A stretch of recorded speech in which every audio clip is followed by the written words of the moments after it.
السلام عليكم ورحمة الله وبركاته. إن الحمد لله نحمده ونستعينه من يهده الله فلا مضل له ومن يضلل فلا هادي له.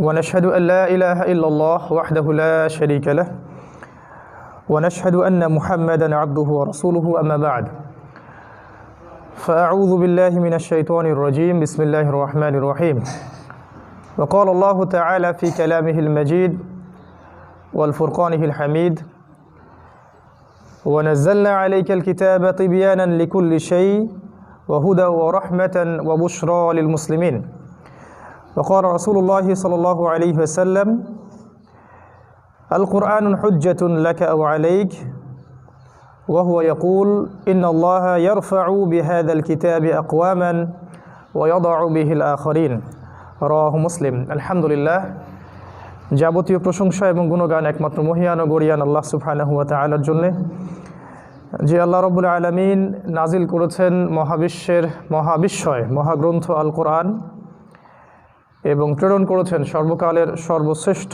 মানব মুহাম্মদুর রাসূলুল্লাহ সাল্লাল্লাহু আলাইহি ওয়াসাল্লামকে। আমরা সবাই শুকরিয়া আদায় করি, বলি আলহামদুলিল্লাহ। দরুদ এবং সালাত বর্ষিত হোক মহান আল্লাহ প্রেরিত সর্বশেষ নবী, চূড়ান্ত নবী, মানবতার মুক্তির দূত মুহাম্মদুর রাসূলুল্লাহ সাল্লাল্লাহু আলাইহি ওয়াসাল্লামের প্রতি। আমরা হৃদয়ের অন্তঃস্থল থেকে দরুদ পাঠ করি, আল্লাহুম্মা সাল্লি আলা মুহাম্মদ, আল্লাহুম্মা বারিক আলা মুহাম্মদ। সম্মানিত উপস্থিতি, কেমন আছেন আপনারা? আলহামদুলিল্লাহ, আল্লাহ পাক যে সুস্থ শরীরে আজকে আমাদেরকে একটা দিনই মজলিসে বসার তৌফিক দান করেছেন, এই জন্য আবারও শুকরিয়া জানাই আলহামদুলিল্লাহ। আজকে আমরা যে টপিকটাতে কথা বলবো, ইনশাআল্লাহ যে বিষয় নিয়ে কথা বলবো, বিষয়টা একটু ইউনিক এবং নতুন মনে হতে পারে, তবে এই জামানায় বসবাস করার জন্যে এবং বর্তমান প্রেক্ষাপটকে বোঝার জন্যে এবং এই প্রেক্ষাপটে স্পেশালি মুসলিম যুবকদের, যুবতীদের, আগামী প্রজন্মকে যারা আমরা ইসলামের পথে মানুষ করতে চাই, তাদের জন্যে ইনশাআল্লাহু তাআলা এই লেকচারটা বেনিফিশিয়াল হবে। আমরা আল্লাহর কাছে দোয়া করছি আল্লাহ পাক আমাদের সবাইকে আলোচনা শুনে বুঝে আমল করার তৌফিক এনায়েত করুন, আল্লাহুম্মা আমিন। নাউযু বিকালিমাতিল্লাহি তাম্মাতি মিন শাররি মা খালাক রব্বি ইশরাহ লি সাদরি ওয়া ইয়াসসির লি আমরি ওয়াহলুল উকদাতাম মিন লিসানি ইয়াফকাহু কাওলি। আজকের লেকচারের টপিক হচ্ছে যে এই যে বিংশ শতাব্দী, আমরা একটা কথা বলি, এই শতকে এই পুরো বিশ্বের রহস্যজনক কিছু পরিবর্তন, যেটা ইতিহাসে কখনো হয়নি, বিগত 100 বছরের মধ্যে হয়েছে। এই mysterious transformation of world order, যেটাকে আমরা বলি, যে বিশ্বের যে একটা নেতৃত্ব, একটা প্রেক্ষাপট, বিশ্বের অর্থনীতি, রাজনীতি, সমরনীতি, মিডিয়া, প্রযুক্তি এবং পারিবারিক ও এডুকেশন সিস্টেম, এই প্রত্যেকটা সিস্টেমের মধ্যে বিগত 100 বছরে এমন কিছু পরিবর্তন সাধিত হয়েছে যেটা মানব সভ্যতার ইতিহাসে কখনো হয়নি। আজকে শুধুমাত্র সেই প্রেক্ষাপটগুলো নিয়েই কথা বলবো ইনশাআল্লাহ, এবং আলোচনার শেষে ইনশাআল্লাহু তাআলা আমরা এই প্রেক্ষাপটে আমাদের করণীয় কী কী আছে কাজ, সেগুলোও পয়েন্ট আকারে বলার চেষ্টা করবো ইনশাআল্লাহ। ওয়া মা তৌফিকি ইল্লা বিল্লাহ আলাইহি তাওয়াক্কালতু ওয়া ইলাইহি উনীব। আমি আলোচনা শুরু করতে চাই বরাবরের মতোই একটা আয়াত থেকে। এটা আছে সূরাতুন নাহল, আয়াত নাম্বার 89। আল্লাহ সুবহানাহু ওয়া তাআলা বলেছেন, আউযু বিল্লাহি মিনাশ শাইতানির রাজীম। আল্লাহ পাক বলেছেন, ওয়া নাযালনা আলাইকাল কিতাব তিবয়ানান লিকুল্লি শাই ওয়া হুদা ওয়া রাহমাতান ওয়া বুশরা লিল মুসলিমিন। আল্লাহ পাক তার নবীকে বলছেন, হে নবী মুহাম্মদ সাল্লাল্লাহু আলাইহি ওয়াসাল্লাম, আমি আপনার প্রতি এমন একটা কিতাব নাজিল করেছি। ওয়া নাযালনা আলাইকাল কিতাব, আমি আপনার প্রতি এমন একটা কিতাব নাজিল করেছি, তিবিয়ানান লিকুল্লি শাই, যে বইটা প্রত্যেকটা বিষয়ের ব্যাখ্যা। আবারও বলছি, প্রত্যেকটা বিষয়, প্রত্যেকটা বিষয়, প্রত্যেকটা বিষয়ের ব্যাখ্যা। ওয়া হুদান, এবং হিদায়াত, ওয়া রাহমাতান এবং দয়া, ওয়া বুশরা লিল মুসলিমিন এবং মুসলিমদের জন্য এই বইটা হচ্ছে সুসংবাদ। এই আয়াতটাকে যারা হজম করতে পারেন না, লেকচারগুলো তাদের জন্য নয়। যারা এই আয়াতটাকে আগে হজম করতে পারেন যে আল কোরআন হচ্ছে প্রত্যেকটা বিষয়ের সমাধান, তাদের জন্য আমাদের লেকচার। আর যারা এটার সাথে এগ্রি করেন না, ডিসএগ্রি করেন যে না কোরআনে সব কিছু সমাধান নাই, হাদিসে সব কিছু সমাধান নাই, আমাদের অন্য উৎসের দরকার আছে, তাদের জন্য আমাদের কাছে কোনো নসিহত নাই।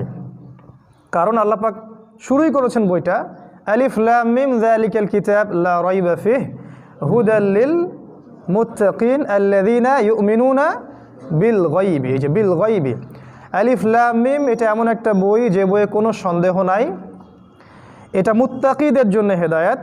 মুত্তাকি কারা? যারা অদৃশ্যে বিশ্বাস করে, গায়েবে বিশ্বাস করে। আর গায়েবে বিশ্বাস কি কি? 6টা বিষয়। আল্লাহতে বিশ্বাস, ফেরেশতাগণের প্রতি বিশ্বাস, নবী রসুলগণের প্রতি বিশ্বাস, আসমানি কিতাবসমূহের প্রতি বিশ্বাস, পরকালের জীবনে বিশ্বাস এবং তাকদীর বা ভাগ্যের ভালো মন্দের প্রতি বিশ্বাস। এটা হচ্ছে ইউমিনুনা বিল গায়বি, গায়েবের প্রতি যারা ঈমান রাখে। দেখুন এই 6টা হচ্ছে ঈমানের পিলার। এই 6টাকে কিন্তু আপনি যুক্তি দিয়ে, বিজ্ঞান দিয়ে, দর্শন দিয়ে ল্যাবরেটরিতে বসে পরীক্ষা করতে পারবেন না। তাই জ্ঞানের যে সংজ্ঞাটা আমাদেরকে শেখানো হয় স্কুল, কলেজ, ইউনিভার্সিটিতে, এখানে একটা শেকড়ের পার্থক্য আছে তাদের সাথে আমাদের। পার্থক্যটা হচ্ছে এই যে আমরা গায়েবে বিশ্বাস করি মুসলিমরা, আল্লাহকে দেখিনি, ফেরেশতাদেরকেও দেখিনি, বেঁচে থাকা অবস্থায় দেখার সুযোগ খুব একটা নাই, যদি না তারা কোনো রূপ নিয়ে আপনার সামনে আসেন। আমরা জিন জাতিকেও খুব একটা দেখিনি, আমরা পূর্ববর্তী কোনো আসমানি কিতাবও দেখিনি, আমরা কোনো নবী রসুলকেই দেখিনি চোখ দিয়ে। ইভেন আমাদের নবী মুহাম্মদ সাল্লাল্লাহু আলাইহি ওয়াসাল্লামকেও কিন্তু আপনি দেখেন নাই। পরকাল, এই জীবনটা আপনি দেখেননি, আমি দেখিনি। এবং তাকদীর বা ভাগ্যের যে ভালো মন্দ, এই বিষয়টা কিন্তু আমরা দেখি নাই। তাই এই যে ঈমানের 6টা পিলার, এই 6টা পিলারকে আমাদেরকে না দেখে বিশ্বাস করতে হয়। এটাই হচ্ছে মুত্তাকিদের প্রথম বৈশিষ্ট্য, ইউমিনুনা বিল গায়বি, অদৃশ্যে বিশ্বাস করে।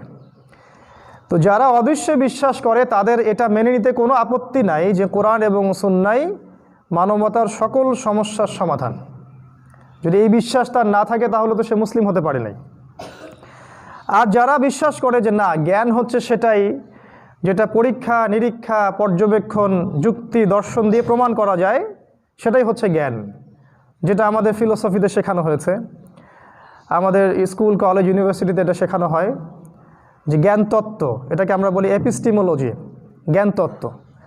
তো ওদের মতে জ্ঞানের উৎস হচ্ছে এরকম যুক্তি, কারো কারো মতে জ্ঞানের উৎস হচ্ছে দর্শন, কারো মতে জ্ঞানের উৎস হচ্ছে অভিজ্ঞতা, কারো মতে জ্ঞানের উৎস হচ্ছে পরীক্ষা নিরীক্ষা, পর্যবেক্ষণ করে ল্যাবে প্রমাণ করতে পারলেই সেটা সত্য। অতএব ল্যাবে যেহেতু আপনি আল্লাহকে প্রমাণ করতে পারছেন না, দ্যাট ইজ ওয়াই আল্লাহর কোনো অস্তিত্ব নাই। এটা ওদের কনসেপ্ট অফ ভিউ। যেহেতু মালায়েকা, ফেরেশতাদেরকে আপনি ল্যাবে প্রমাণ করতে পারছেন না, অতএব তাদের অস্তিত্ব বিশ্বাস করাটা হবে মৌলবাদী সংস্কৃতি। যেহেতু আপনি আসমানি কিতাব দেখেননি, এটাকে ল্যাবে পরীক্ষা নিরীক্ষা, যুক্তি, দর্শনে প্রমাণ করা যায় না, অতএব আসমানি কিতাবের মধ্যেই সমস্ত সমস্যার সমাধান আছে, এটা আমি হজম করতে পারছি না। আবার পরকাল, এই যে মৃত্যু হবে, কবরের আযাব, জান্নাত, জাহান্নাম, মিজান, ফুলসিরাত, কিছুই তো আমরা দেখি নাই। এবং এগুলোকে আপনি কোনো যুক্তি দিয়ে প্রমাণ করতে পারবেন না, দর্শন দিয়ে প্রমাণ করতে পারবেন না, এমনকি কোনো ল্যাবেও পরীক্ষা নিরীক্ষা, পর্যবেক্ষণের মাধ্যমে প্রমাণ করতে পারবেন না। বিধায় এগুলোর কোনো অস্তিত্বে তারা স্বীকার করে না। এভাবে ঈমানের 6টা পিলারকে যদি আপনি এই যুক্তি, দর্শন আর বিজ্ঞানের কোষ্টি পাথরে যাচাই করেন, তাহলে আপনি আল্লাহর অস্তিত্বে বিশ্বাস করতে পারবেন না। বলে রাখছি যে এটা 2 রকম হয়। যদি আপনি ইসলামিক সায়েন্স, ইসলামিক দর্শন এবং ইসলামিক যুক্তি দিয়ে এটাকে বিবেচনা করেন, তাহলে ঈমান রাখতে পারবেন। আর যদি বর্তমান প্রচলিত এই যে আল্লাহ বিরোধী শক্তি, godless world, godless science, godless philosophy এবং গডলেস লজিক, এগুলো দিয়ে যদি আপনি এগুলোকে যাচাই করতে চান, ঈমানের 6টা পিলারকে, আপনি কিন্তু যাচাই করতে পারবেন না। তখন আপনি ঈমান হারা হবেন। আর আমাদের এডুকেশন সিস্টেমের মূল সমস্যা এই জায়গায়, তারা আমাদের এই প্রজন্মগুলোকে এই গডলেস ফাংশনের মধ্য দিয়ে বিশ্বকে দেখতে বলছে এবং ধর্মকে দেখতে বলছে। তো এই জন্য প্রথম আয়াতটা নিয়ে এতগুলো কথা বললাম, হয়তো আলোচনা একটু জটিল মনে হতে পারে, তবে বারবার শুনলে ক্লিয়ার হয়ে যাবে, ইনশাআল্লাহ রেকর্ড হচ্ছে। তো মূল জায়গাটা হচ্ছে এপিস্টিমোলজি, মানে জ্ঞান তত্ত্বের পার্থক্য সেকুলারদের সাথে, ডেমোক্রেটিকদের সাথে, যারা ন্যাশনালিজমে বিশ্বাস করে ওদের সাথে, এই পশ্চিমা সভ্যতার সাথে, এবং দাজ্জালীয় যে সিস্টেম সারা বিশ্ব জুড়ে ছড়িয়ে পড়েছে, এদের সাথে আমাদের মৌলিক পার্থক্য হচ্ছে আমরা গায়েবে বিশ্বাস করি, ওরা গায়েবে বিশ্বাস মোটেও করে না। গায়েবে তো বিশ্বাস করেই না। আল্লাহ পাক বলেছেন, যদি তাদের সামনে একটার পর একটা নিদর্শন দেখাও হে নবী, তারপরেও তারা কখনোই ঈমান নিয়ে আসবে না। সুম্মুন বুকমুন উমিয়ুন ফাহুম লা ইয়ারজিউন, তারা বধির, তারা অন্ধ, তারা কশ্চিনকালেও ঈমান নিয়ে আসবে না। তো পার্থক্যের জায়গাটা বোঝার পরে আমরা আয়াতটার দিকে যাই। আল্লাহ পাক বলেছেন এই আয়াতের মধ্যে, সূরা নাহল আয়াত নম্বর 89 মধ্যে, যে হে নবী, আমি আপনার প্রতি এমন একটা কিতাব নাজিল করেছি যেই কিতাব প্রত্যেকটা বিষয়ের ব্যাখ্যা, তিবিয়ানান লিকুল্লি শাই, প্রত্যেকটা বিষয়ের ব্যাখ্যা। যারা এটাকে মেনে নিচ্ছে যে কোরআন প্রত্যেকটা বিষয়ের ব্যাখ্যা, তাদের জন্য এই বইটা হচ্ছে হুদান, মানে হেদায়েত, পথ নির্দেশ, ওয়া রহমাতান, এবং দয়া, ওয়া বুশরা, এবং সুসংবাদ। কাদের জন্যে? লিল মুসলিমিন, মুসলিমদের জন্যে। মুসলিম কি আব্দুল্লাহ, আব্দুর রহমান এসব নাম হলেই কি মুসলিম হওয়া যায়? উত্তর না। যতক্ষণ পর্যন্ত একজন মানুষ আল্লাহ এবং তার রাসূলের বিধানের সামনে নিঃশর্তভাবে আনুগত্য না করতে পারবে, ততক্ষণ পর্যন্ত সে মুসলিম হতে পারবে না। সিম্পল। নাম হতে পারে আব্দুল্লাহ, আব্দুর রহমান, ওমর ফারুক, আবু বকর সিদ্দিক, মুজাহিদুল ইসলাম, তারপরেও আপনি কমিউনিস্ট হতে পারেন, তারপরেও আপনি ডেমোক্রেটিক হতে পারেন, তারপরেও আপনি সেকুলার থাকতে পারেন, যদি আপনি কোরআন এবং সুন্নাহর সামনে নিঃশর্ত আত্মসমর্পণ করতে না পারেন। নিঃশর্ত আত্মসমর্পণ মানে কোরআন এবং সুন্নাহর কোনো কথা আমার বুঝে আসুক চাই না আসুক, আমি সেটা মানতে বাধ্য, এর নাম মুসলিম। কিছু বিষয় আমার বুঝে আসবে, কিছু বিষয় আমার বুঝে নাও আসতে পারে। যেমন সলাতের অনেক সায়েন্টিফিক ফজিলত এখন আমরা বলছি, সলাত পড়লে দেহ ভালো থাকে, মাথার রক্ত চলাচল বাড়ে, ইত্যাদি ইত্যাদি অনেক কথা বলা হচ্ছে না, এগুলো এখন আমরা বলতে পারছি। তো সাহাবায়ে কেরাম রাদিয়াল্লাহু আনহু কি এগুলো জানার পরে সলাত আদায় করেছিলেন? যাকাতের অনেক সামাজিক ফজিলত আছে, ইকোনমিক ফজিলত আছে, হজ করলে অনেক ফজিলত হয়, উমরা করলে হয়, রোজা রাখলে ফিজিক্যাল স্ট্রাকচার বডি ভালো থাকে, তাই না? তো এগুলো জানার পরে কি তারা ইসলাম কবুল করেছেন, নাকি না জেনেই না বুঝেই নিঃশর্তভাবে আল্লাহ এবং তার রাসূলের আনুগত্য করেছেন? কোনটা? উত্তর, তারা নিঃশর্তভাবে আল্লাহ এবং তার রাসূলের আনুগত্য করেছেন। যে ব্যক্তি এই কাজটা করতে পারবে সে ব্যক্তিকে বলা হয় পরিপূর্ণ মুসলিম। বুঝতে পারলাম মুসলিম কাকে বলে? শুধু কোরআন হাদিস পড়লেও মুসলিম হওয়া যায় না, যতক্ষণ পর্যন্ত কোরআন এবং হাদিসের প্রতিটা বিধান সে বাস্তবায়ন না করছে। এই কনসেপ্টে যারা বিশ্বাসী তাদেরকে আমরা মুসলিম বলছি, আত্মসমর্পণকারী বলছি। এবং আল্লাহ পাক বলছেন এই মুসলিমদের জন্যই হচ্ছে কোরআন, সুসংবাদ, হেদায়েত এবং রহমত। আরেকটা সুসংবাদ হচ্ছে এই মুসলিমরাই ইনশাআল্লাহ তাআলা জান্নাতে যাবে। এই জন্য আমরা বলি যে জান্নাত একটা সাম্প্রদায়িক জায়গা আর জাহান্নাম একটা অসাম্প্রদায়িক জায়গা। জাহান্নামে সমস্ত রিলিজিয়নের মানুষ থাকবে, সেখানে ইহুদি থাকবে, সেখানে খ্রিস্টান থাকবে, সেখানে মুশরিকরা থাকবে, সেখানে মুনাফিকরা থাকবে, ইভেন মুসলিম নামধারী যারা ইসলামের শত্রু তারাও থাকবে। এটা একটা অসাম্প্রদায়িক জায়গা।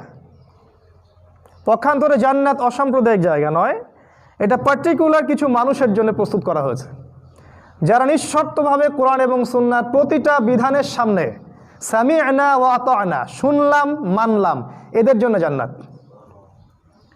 এখন ডিসাইড আপনি করবেন যে আপনি কি অসাম্প্রদায়িক জাহান্নামে থাকতে চান না সাম্প্রদায়িক জান্নাতে যেতে চান। এই সিদ্ধান্তটা আপনাকেই নিতে হবে। আমরা আপনাকে শুধুমাত্র পথ দেখাতে পারি, আপনাকে ফোর্স করার দায়িত্ব আমাদের নয়। আল্লাহ পাক বলেছেন ফাযাক্কির ইন নাফাআতিয যিকরা, হে নবী আপনি মানুষকে সচেতন করুন যদি উপদেশ কোনো কাজে দেয়। ফাযাক্কির ইন্নামা আনতা মুযাক্কির, আপনি উপদেশ দিন, আপনি শুধুমাত্র একজন উপদেশদাতা। লাস্তা আলাইহিম বিমুসাইতির, আপনি তাদের উপরে দারোগা নন। আল্লাহ রাব্বুল আলামিন বলছেন সূরাতুল আল ইমরানের 102 নম্বর আয়াতে এই মুসলিমদের জন্য, ইয়া আইয়ুহাল্লাযীনা আমানু, হে মুমিনগণ। মুমিন কারা? ওই যে 6টা পিলারে যারা বিশ্বাস করেছে মনে, মুখে স্বীকৃতি দিয়েছে এবং কাজে বাস্তবায়ন করেছে, এই মুমিনদেরকে আল্লাহ পাক বলছেন ইত্তাকুল্লাহ, তোমরা আল্লাহকে ভয় করো। ওয়ালা তামুতুন্না ইল্লা ওয়া আনতুম মুসলিমুন, এবং পরিপূর্ণ মুসলিম না হয়ে যেন মৃত্যুবরণ করো না। আল্লাহর আদেশটা আপনাকে শুনিয়ে দিলাম। আল্লাহ পাক বলেছেন তোমরা যারা ঈমান এনেছো তাদেরকে বলছি তোমরা আল্লাহকে ভয় করো, ভয় করার মতো ভয় করো। ওয়ালা তামুতুন্না ইল্লা ওয়া আনতুম মুসলিমুন, পরিপূর্ণ আত্মসমর্পণকারী না হয়ে, পরিপূর্ণ ইসলামিক মৌলবাদী না হয়ে, ইসলামের প্রত্যেকটা বিষয়ের মূলনীতি না মেনে, না বুঝে, না আমল করে কবরে যেও না, মৃত্যুবরণ করো না। এটা হচ্ছে আল্লাহ রাব্বুল আলামিনের আদেশ। আল্লাহ পাকের আদেশকে আমরা কিভাবে নিব সেটা আমাদের উপরে, এটা আল্লাহ পাক আমাদের উপরে জোর করেন নাই, জবরদস্তি করেন নাই। এই আয়াতটা যদি আমাদের হজম হয়ে থাকে তাহলে আজকের লেকচারটা বুঝে আসবে ইনশাআল্লাহ। এই আয়াতের সিমিলার আরও কিছু আয়াত আছে, যেমন সূরা কাহাফের মধ্যে আছে, সূরা কাহাফের 54 নম্বর আয়াতে আছে। আল্লাহ পাক বলেছেন ওয়ালাকাদ সররাফনা ফি হাযাল কুরআন লিন্নাস মিন কুল্লি মাসাল, আল্লাহ পাক বলেছেন শুধু মুসলিমদের জন্য নয়, আমি পুরো মানব জাতির জন্য এই কোরআনের মধ্যে প্রত্যেকটা বিষয় ব্যাখ্যা করেছি। শুধু মুসলিমদের জন্য নয়, পুরো ম্যানকাইন্ডের জন্য আমি কোরআনের মধ্যে প্রতিটা বিষয় ব্যাখ্যা করেছি। ওয়া কানাল ইনসানু আকসারা শাইইন জাদালা, কিন্তু মানুষ বেশিরভাগ বিষয়ে বিতর্ক করতে বেশি পছন্দ করে, তারা সত্য মানতে চায় না, বিতর্ক করতে বেশি পছন্দ করে। সেই আয়াত আছে সূরা বনী ইসরাঈলের মধ্যেও, ওয়ালাকাদ সররাফনা ফি হাযাল কুরআন লিন্নাস মিন কুল্লি মাসাল ফাবা আকসারুন নাস ইল্লা কুফুরা, আমি এই কোরআনের মধ্যে মানব জাতির জন্য প্রতিটা বিষয় ব্যাখ্যা করেছি, কিন্তু মানুষ কুফরি করছে, অস্বীকার করছে এবং উদ্ধত আচরণ করছে। তো আল্লাহ পাকের কথা কিন্তু পরিষ্কার। এবার এই কোরআনের ব্যাখ্যা আমরা জানি কি? হাদিস। আল্লাহ পাক সূরা হাশরের মধ্যে বলেছেন আয়াত নাম্বার 7, ওয়ামা আতাকুমুর রাসূলু ফাখুযুহু ওয়ামা নাহাকুম আনহু ফান্তাহু, মুহাম্মদ সাল্লাল্লাহু আলাইহি ওয়াসাল্লাম তোমাদেরকে যা দিয়েছেন তা গ্রহণ করে নাও, চোখ বন্ধ করে গ্রহণ করে নাও, এখানে যুক্তি দর্শন বিজ্ঞান খোঁজার দরকার নেই। ওয়ামা নাহাকুম আনহু ফান্তাহু, তিনি যত বিষয় থেকে আমাদেরকে নিষেধ করেছেন সমস্ত বিষয় থেকে তোমরা দূরে থাকো। তো আল্লাহর রাসূলের কথা মেনে নেয়া এবং তার নিষেধ থেকে দূরে থাকাই হচ্ছে সুন্নাহ। এই হলো কোরআন এবং সুন্নাহ। আল্লাহ পাক সূরা আল ইমরানের মধ্যে বলেছেন আয়াত নম্বর 31-এ যে আল্লাহ পাক বলছেন কুল, হে নবী আপনি বলে দিন, ইন কুনতুম তুহিব্বুনাল্লাহ, তোমরা যদি আল্লাহকে ভালোবেসে থাকো, ফাত্তাবিউনি, তাহলে আমার অনুসরণ করো, অর্থাৎ নবী সাল্লাল্লাহু আলাইহি ওয়াসাল্লামের অনুসরণ করো। তাহলে কি হবে? ইউহিব্বুকুমুল্লাহ, আল্লাহ পাক তোমাদেরকে ভালোবাসবেন। ইয়াগফির লাকুম যুনুবাকুম, আল্লাহ পাক তোমাদের সমস্ত গুনাহ মাফ করে দিবেন, সমস্ত গুনাহ আল্লাহ পাক মাফ করে দিবেন। ওয়াল্লাহু গফুরুর রহিম, আল্লাহ পাক হচ্ছেন পরম করুণাময়, অসীম দয়ালু। এখানে আমরা আরেকটা সোর্স পেলাম, সুন্নাহ, রাসূলের আনুগত্য, তার ইতিআত করা। বিদায় হজের ভাষণে চলে আসেন। এবার বিদায় হজের ভাষণে নবী সাল্লাল্লাহু আলাইহি ওয়াসাল্লাম কি বলছেন? তারাকতু ফিকুম আমরাইন, আমি তোমাদের জন্য ছেড়ে যাচ্ছি মাত্র দুটো বস্তু। লন তাদিল্লু মা তামাসসাকতুম বিহিমা, তোমরা কশ্চিন কালেও পথভ্রষ্ট হবে না যতদিন পর্যন্ত এই দুটাকে আঁকড়ে ধরে থাকবে। কেমন করে আঁকড়ে ধরবে? মারির দাঁত দিয়ে কামড়ে ধরে থাকবে যেন ছুটে না যায়। দুটো বিষয় কি? একটা হচ্ছে কিতাব আল্লাহ, আল্লাহর কিতাব মানে আল কোরআন, ওয়া সুন্নতি নবীহি, এবং তার নবীর সুন্নাহ। আমি অনেকদিন আগেও বলেছি লেকচারে যে এই কোরআন এবং সুন্নাহ কেন্দ্রিক আমাদের কাজ হবে 6টা। 1 নাম্বার, কোরআন সুন্নাহ আগে পড়তে শিখতে হবে, যার জন্য এই মাদ্রাসাগুলো করা হয়েছে। কোরআন সুন্নাহ পড়া এবং জানা এবং শেখার জন্য মাদ্রাসার কোনো বিকল্প নাই। মসজিদ, মাদ্রাসা, মক্তব, ইনস্টিটিউশনের কোনো বিকল্প নাই। প্রথমে পড়া শিখতে হবে। 2 নম্বর হচ্ছে কোরআন সুন্নাহর অর্থ, গভীর অর্থটাকে বের করতে হবে। শুধু তোতা পাখির মতো মুখস্থ করলেই কোরআন সুন্নাহ দিয়ে আপনি বিশ্বকে ডিল করতে পারবেন না। সিম্পল কথা, খুব সহজ কথা। কোরআন সুন্নাহ শুধু তোতা পাখির মতো পড়ে গেলেই কোরআন সুন্নাহ দিয়ে সব সমস্যার সমাধান বের করতে কখনোই পারবো না আমরা।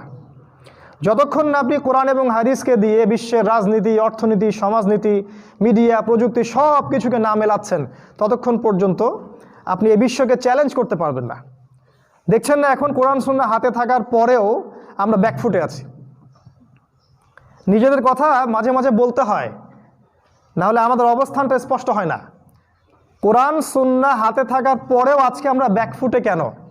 কারণ কোরআন সুন্নাহকে দিয়ে আমরা বিশ্বকে চ্যালেঞ্জ করতে পারছি না। বিকজ কোরআন এবং সুন্নাহর গভীর ইন্টারপ্রিটেশন, ব্যাখ্যা আমরা করতে চাচ্ছি না। আমরা খালি ফজিলতের জন্য তিলাওয়াত করি, বুখারি খতম দিচ্ছি, মুসলিম খতম দিচ্ছি, কোরআন খতম দিচ্ছি।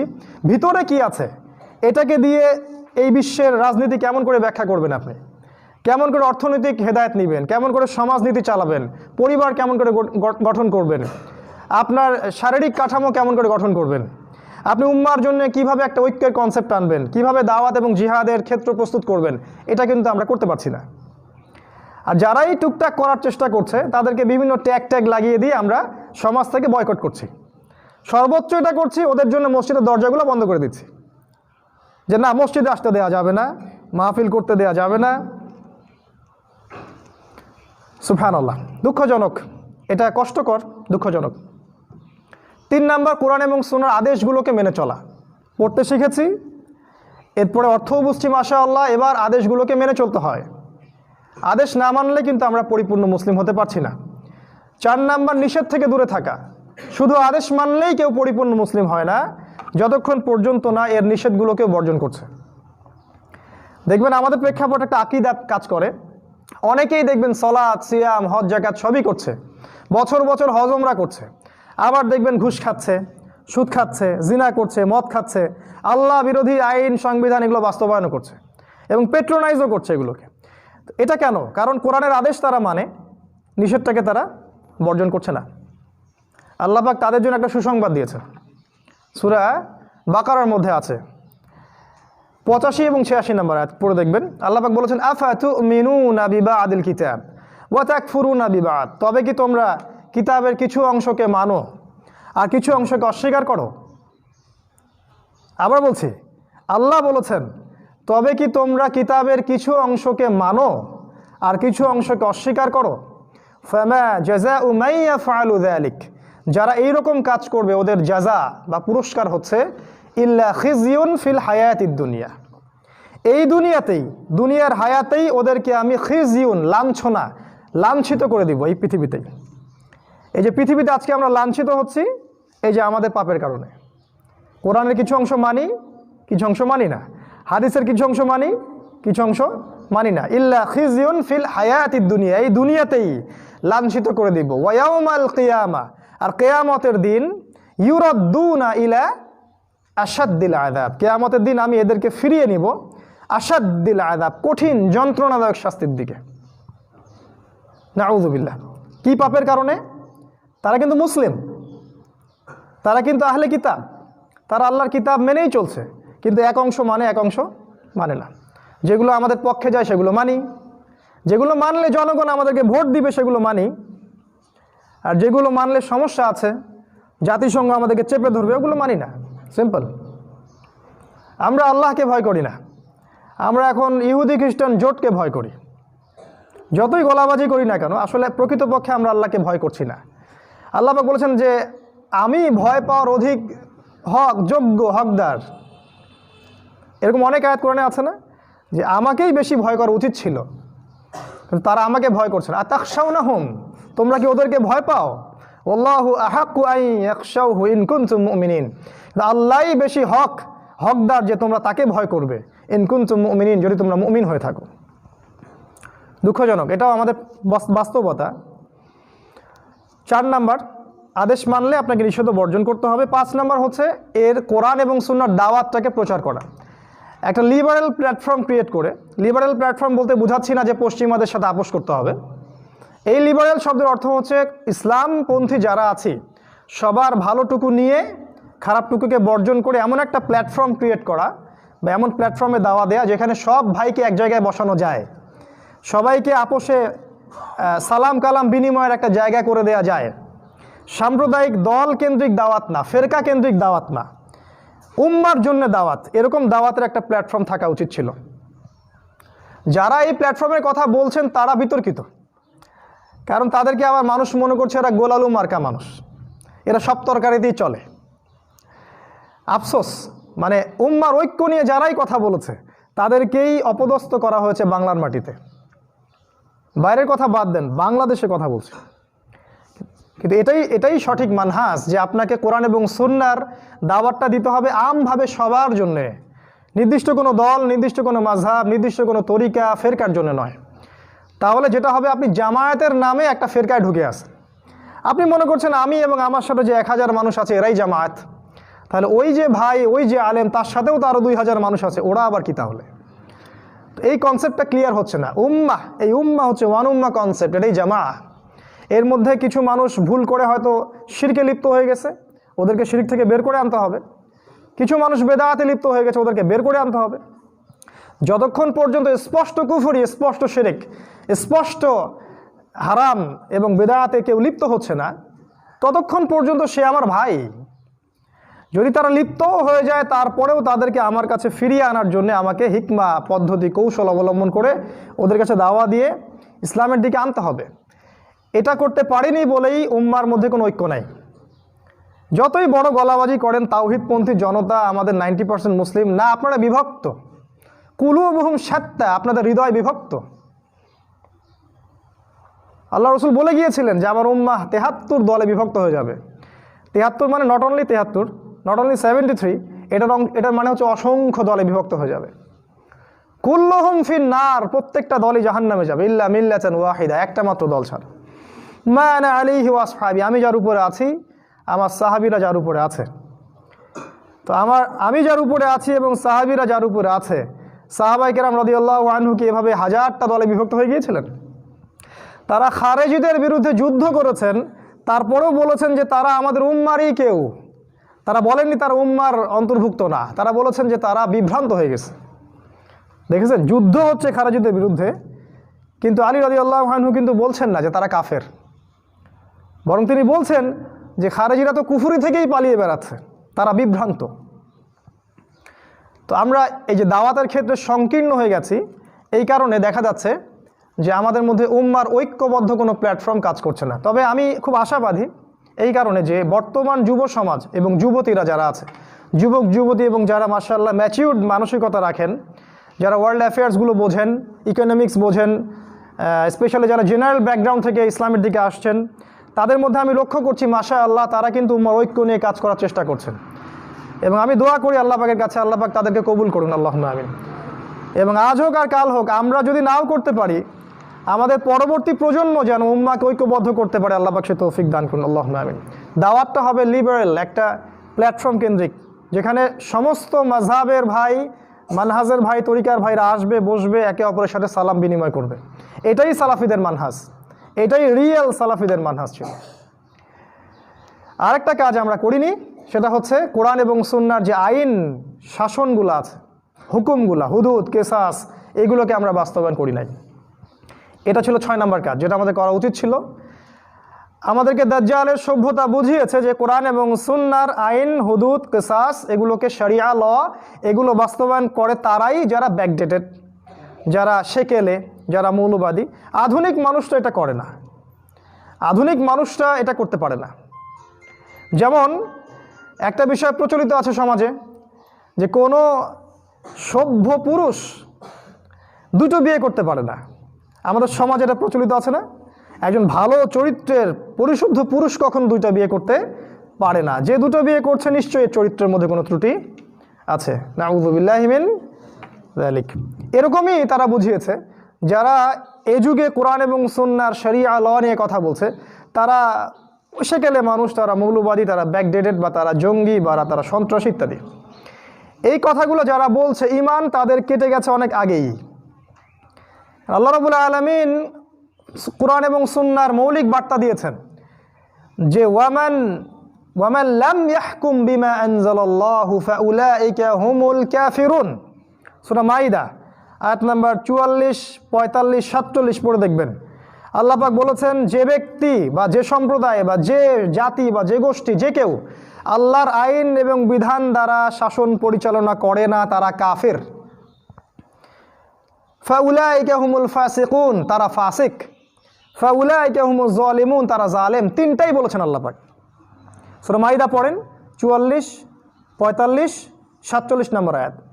আল্লাহ পাক বলেছেন, যারা আল্লাহর বিধান দিয়ে শাসন কার্য বিচার ফয়সালা করে না, তারা কাফের, তারা জালিম, তারা ফাসিক। তিনটাই।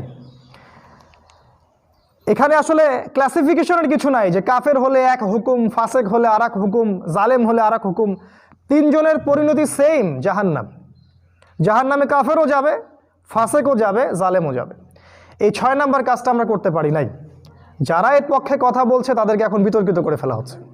কিন্তু ইনশাআল্লাহ তাআলা আমরা কথা বলি আর নাই বলি, আর এখন যারা আছেন তারা এটা বাস্তবায়ন করুক বা নাই করুক, আগামী অল্প সময়ের মধ্যেই পুরো বিশ্বের প্যাটার্নটা চেঞ্জ হয়ে যাবে ইনশাআল্লাহ। এবং অচিরেই জেরুজালেম থেকে ইসলামী খিলাফা আবারও বাস্তবায়ন হতে যাচ্ছে ইনশাআল্লাহু আযজা ওয়া জাল। পৃথিবীর কোনো শক্তি, কোনো ব্যক্তিগত শক্তি, সামাজিক শক্তি, কোনো সামরিক শক্তি, কোনো অস্ত্র বা কোনো রাষ্ট্র বা কোনো মিডিয়া এর চুল পরিমাণও ক্ষতি করতে পারবে না ইনশাআল্লাহ তাআলা। কারণ আল্লাহর রাসূল মুহাম্মদ সাল্লাল্লাহু আলাইহি ওয়াসাল্লাম অনেক অগণিত সহিহ হাদিসের মধ্যে এর ভবিষ্যৎবাণী করে গেছেন। এটা অবশ্যই হতে যাচ্ছে, হয় আমার দ্বারা, না হয় আপনার দ্বারা, অথবা আপনার বাচ্চাদের দ্বারা, অথবা তাদের বাচ্চাদের দ্বারা। এর চেয়ে বেশি সময় আছে বলে আমাদের কাছে মনে হয় না। এই হচ্ছে আমাদের ফিউচার। আমরা আজকের যে টপিকটা, এই টপিকটাকে বোঝার আগে একটা লম্বা ভূমিকা শেষ করলাম।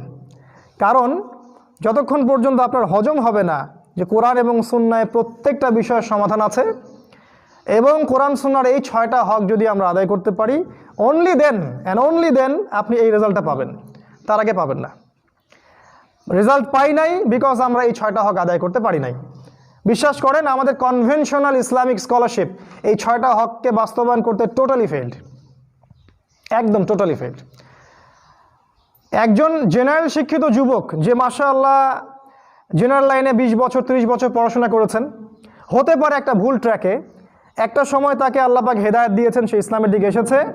এরপরে যখন সে বিশ্বের সাথে ইসলামকে মেলাচ্ছে, তার কাছে মনে হচ্ছে ইসলামের সব সমাধান নাই। আসলেই তার কাছে মনে হচ্ছে যে ইসলাম তো অর্থনীতিকে ডিল করতে পারছে না, ইসলাম দিয়ে তো পলিটিক্সকে ডিল করা যাচ্ছে না, ইসলাম দিয়ে তো বর্তমান এই যে পশ্চিমা সভ্যতার আগ্রাসন, এটাকে রোধ করা যাচ্ছে না, মিডিয়া যেভাবে ইসলামকে আক্রমণ করছে কোরআন সুন্নাহ দিয়ে, এটাকে রোধ করা যাচ্ছে না। তার কাছে কিন্তু এটা মনে হচ্ছে, এবং সে উত্তর খোঁজার জন্য বিভিন্ন আলেমের কাছে যাচ্ছে। কোনো আলেম তাকে স্যাটিসফাই করতে পারছে না, কোনো আলেম তাকে স্যাটিসফাই করতে পারছে না, ইল্লা মাশাআল্লাহ 2-1 আলেমের কথা বাদ দিলাম। এই যদি হয় প্রেক্ষাপট, তার মানে আমরা কোরআন সুন্নাহ সেই হকগুলো বাস্তবায়ন করতে পারি নাই, ব্যর্থ, টোটালি ফেইল্ড। তার মানে আমাদের দারুল উলুম যেগুলো আছে এবং যেগুলো আমাদের ইসলামিক এডুকেশন সিস্টেমটা আছে, এখানে অনেক কিছু কাজ করার বাকি আছে। এখানে অনেকগুলো সাবজেক্ট ইনক্লুড করা উচিত ছিল। ফর এক্সাম্পল হিস্ট্রি, ইসলামের ইতিহাস আপনি কয়টা মাদ্রাসায় পাচ্ছেন? ইকোনমিক্স, ইসলামিক ইকোনমিক্স আপনি কয়টা মাদ্রাসায় পড়ছেন? আমাকে অ্যান্সার দেন। ইসলামিক জিও পলিটিক্স কয়টা মাদ্রাসায় পড়ানো হচ্ছে বলেন? ইসলামিক ফিলোসফিও আছে, এটা কয়টা মাদ্রাসায় পড়ানো হয়? বরং এই ইসলামিক ফিলোসফি আমরা জেনারেল লাইনে পড়ে আসছি। আশ্চর্যের ব্যাপার। দেখেন, আখিরুজ্জামান, শেষ জামানার জ্ঞান কয়টা মাদ্রাসায় পড়ানো হচ্ছে বলেন? সবচেয়ে ডেঞ্জার জামানা শেষ জামানা, এবং এই জামানার সবচেয়ে বড় ফিতনার নাম মাসিহুদ দাজ্জাল। আমাকে বলেন কয়টা মাদ্রাসায়, কয়টা মসজিদে বা কয়টা জুমার খুতবায় এই দাজ্জালকে কেন্দ্র করে কথা বলা হচ্ছে, যাকে নবী সাল্লাল্লাহু আলাইহি ওয়াসাল্লাম বলেছেন এর চেয়ে বড় কোনো ফিতনা পৃথিবীর হিস্ট্রিতে কখনো আসে নাই। তো সবচেয়ে বড় ফিতনা নিয়ে আমরা কয়জন পড়াশোনা করছি? কয়টা মাদ্রাসা একটা আলাদা সাবজেক্ট আছে আখিরুজ্জামান বা দাজ্জাল? নাই। এই যে নাই, এটাই দাজ্জালের একটা ট্র্যাপ, এবং দাজ্জাল তার ফলোয়ারদেরকে দিয়ে এডুকেশন সিস্টেমটাকে করাপ্টেড করে ফেলেছে, যাতে আপনি সারা জীবন পড়বেন একটা জিনিস, কিন্তু মনে হবে যে আপনি অনেক জ্ঞান অর্জন করেছেন, দিন শেষে at the end of the day আপনার আসলে বেইজে কিছুই নাই। ওই বেইজ দিয়ে আপনি এই ওয়ার্ল্ডকে চ্যালেঞ্জ করতে পারছেন না।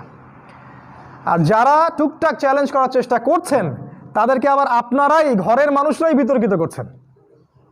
আপনাদের উচিত ছিল তাদেরকে আরও সাপোর্ট দেয়া, তাদের কোনো ভুল হলে সংশোধন করে দেয়া বা পার্সোনালি তাকে নসিহা করা, সেটা না করে আপনারা পাবলিকলি তাদেরকে পচানোর চেষ্টা করছেন। যখন যুবকরা তাদের কথা শুনছে, যুবতীরা ওদের কথা শুনছে এবং অনেক বিজ্ঞ মানুষরা তাদের কথা শুনছে, আমরা দোয়া করি আল্লাহর কাছে আল্লাহ পাক এই ক্রিটিক্যাল সিচুয়েশন থেকে আমাদেরকে বেরিয়ে আসার তৌফিক দান করুন, আল্লাহুম্মা আমিন। বিগত 100 বছরে এই বিংশ শতাব্দীর যে রহস্যজনক পরিবর্তন, এই পরিবর্তনের জন্য আমি আপনার সামনে আজকে 10টা পয়েন্ট লিখে নিয়ে আসছি। আমি যদি আসলে একটু সততার সাথে শ্রম দিতাম তাহলে হয়তো আমি আরও 10টা পয়েন্ট লিখতে পারতাম। এখানে আমার ব্যর্থতা, আমি আমার জ্ঞানের স্বল্পতা এবং আমার দুনিয়াবি ফিতনা এবং আমার ব্যর্থতার কারণেই আমি আরও 10টা পয়েন্ট লিখতে পারিনি। ইনশাআল্লাহ আজকে 10টা পয়েন্ট বলছি, আগামী দিন ইনশাআল্লাহ, আগামীতে কোনো সময় ইনশাআল্লাহ আরও ডিটেলস আলোচনা করা যাবে ইনশাআল্লাহ। আমি মেজর 10টা পয়েন্ট আপনাকে বলবো আজকে। এই 10টা পয়েন্ট হচ্ছে যে বিগত 100 বছরে এই বিশ্বের আমূল যে পরিবর্তন, যেটা ইতিহাসে আদম আলাইহিস সালাম থেকে শুরু করে এই আজকের 2021 সাল পর্যন্ত ছিল না, বা আমরা বলতে পারি আদম আলাইহিস সালাম থেকে শুরু করে 1900 সাল পর্যন্ত ছিল না। আমি লাস্ট 100 বছরের কথা বলছি। তার আগে আপনাদেরকে বলে দিই যে রাসূলুল্লাহ সাল্লাল্লাহু আলাইহি ওয়াসাল্লাম তার সহিহ হাদিসগুলোর মধ্যে অসংখ্য হাজার হাজার সাইন, আলামত, নিদর্শনগুলো বর্ণনা করে গেছেন যে পৃথিবী যখন শেষ সময়ের দিকে চলে আসবে তখন পৃথিবীতে কি কি ঘটনাগুলো ঘটবে। আমি রিকোয়েস্ট করব এখানে যারা আছেন ইন্টেলেকচুয়াল অডিয়েন্স, তাদেরকে কোরআন এবং সুন্নাহ থেকে আখিরুজ্জামান, শেষ জামানা, কিয়ামতের আলামত, আলামাতুস সাআ, এই চ্যাপ্টারগুলোকে ভালো করে পড়বেন। আপনি নিজেই বুঝতে পারবেন যে বিগত 100 বছরে বিশ্বে কত কত নতুন সব আলামতের জন্ম নিয়েছে, যেটা 100 বছর আগে ছিল না। এইগুলো নিয়ে আলাদা বই লেখা সম্ভব। আমি খুব মেজর কয়েকটা 10টা পয়েন্ট বলছি যে আমরা বিগত 100 বছর ধরে এই বিশ্বের রহস্যজনক কিছু পরিবর্তন দেখছি, যেটা হিস্ট্রিতে কখনো ছিল না। নাম্বার 1, সেটা হচ্ছে ইসলামিক খিলাফা এর ধ্বংস। ইসলামিক খিলাফা এর মানে গ্লোবালি ধ্বংস, বৈশ্বিকভাবে ইসলামিক খেলাফত ডিস্ট্রয়েড নাই। এটা প্রথম জিনিস। তাহলে আপনাকে বুঝতে হবে খেলাফা কী জিনিস। খেলাফা হচ্ছে এমন একটা স্টেট, এমন একটা নেশন যেখানে আল্লাহ রাব্বুল আলামিনের যে ওহির বিধান, সেই বিধান অনুযায়ী সমাজ এবং দেশ পরিচালিত হয়। এর নাম খিলাফা স্টেট। আবার বলছি, একটা স্টেট বা একটা রাষ্ট্র, যে রাষ্ট্রের মধ্যে শুধুমাত্র আল্লাহ এবং তার রাসূলের ওহির যে বিধান, কোরআন এবং সুন্নাহ, এই কোরআন এবং সুন্নাহর বিধান দিয়ে রাষ্ট্র পরিচালিত হয়, এর নাম ইসলামিক স্টেট বা হচ্ছে খিলাফা স্টেট। আর এই খিলাফা স্টেট ইসলামই প্রথম দেয়নি। এই খিলাফা স্টেট দাউদ আলাইহিস সালামের সময়ও ছিল, সুলাইমান আলাইহিস সালামের সময়ও ছিল। এটা ইসলাম মুহাম্মদ সাল্লাল্লাহু আলাইহি ওয়াসাল্লাম নতুন করে দিয়ে যাননি, ভুল। সূরা সাদ পড়ে দেখেন। সূরা সাদে আল্লাহ পাক দাউদ আলাইহিস সালামকে বলছেন, হে দাউদ, ইন্না জাআলনাকা খলিফাতান ফিল আরদ, নিশ্চয়ই আমি তোমাকে পৃথিবীতে খলিফা করেছি, লিতাহকুমা বাইনান নাস, যাতে করে আপনি মানুষের মধ্যে বিচার ফয়সালা করতে পারেন। কিসের ভিত্তিতে বিচার ফয়সালা? আল্লাহর ওহির ভিত্তিতে, আল্লাহর দেয়া বিধানের ভিত্তিতে। আর যদি আপনি সেটা না করেন তাহলে আপনি জালেমদের অন্তর্ভুক্ত হয়ে যাবেন, এবং আল্লাহ পাক জালেমদেরকে কখনো হেদায়েত করেন না। সূরা সাদের মধ্যে পড়বেন, সেম কথা আছে কিন্তু সূরা বাকারার মধ্যেও, যে আমি হেদায়েতের জন্যে আমার হেদায়েত এবং বাণী প্রেরণ করলাম, যারা এই বাণী মেনে চলবে আল্লাহ পাক তাদেরকে জান্নাত দান করবেন, আর যারা এর সাথে কুফরি করবে আল্লাহ পাক ওদেরকে চিরস্থায়ী জাহান্নামে দিবেন। এই খিলাফার কনসেপ্ট আমরা প্রথম বলি নাই।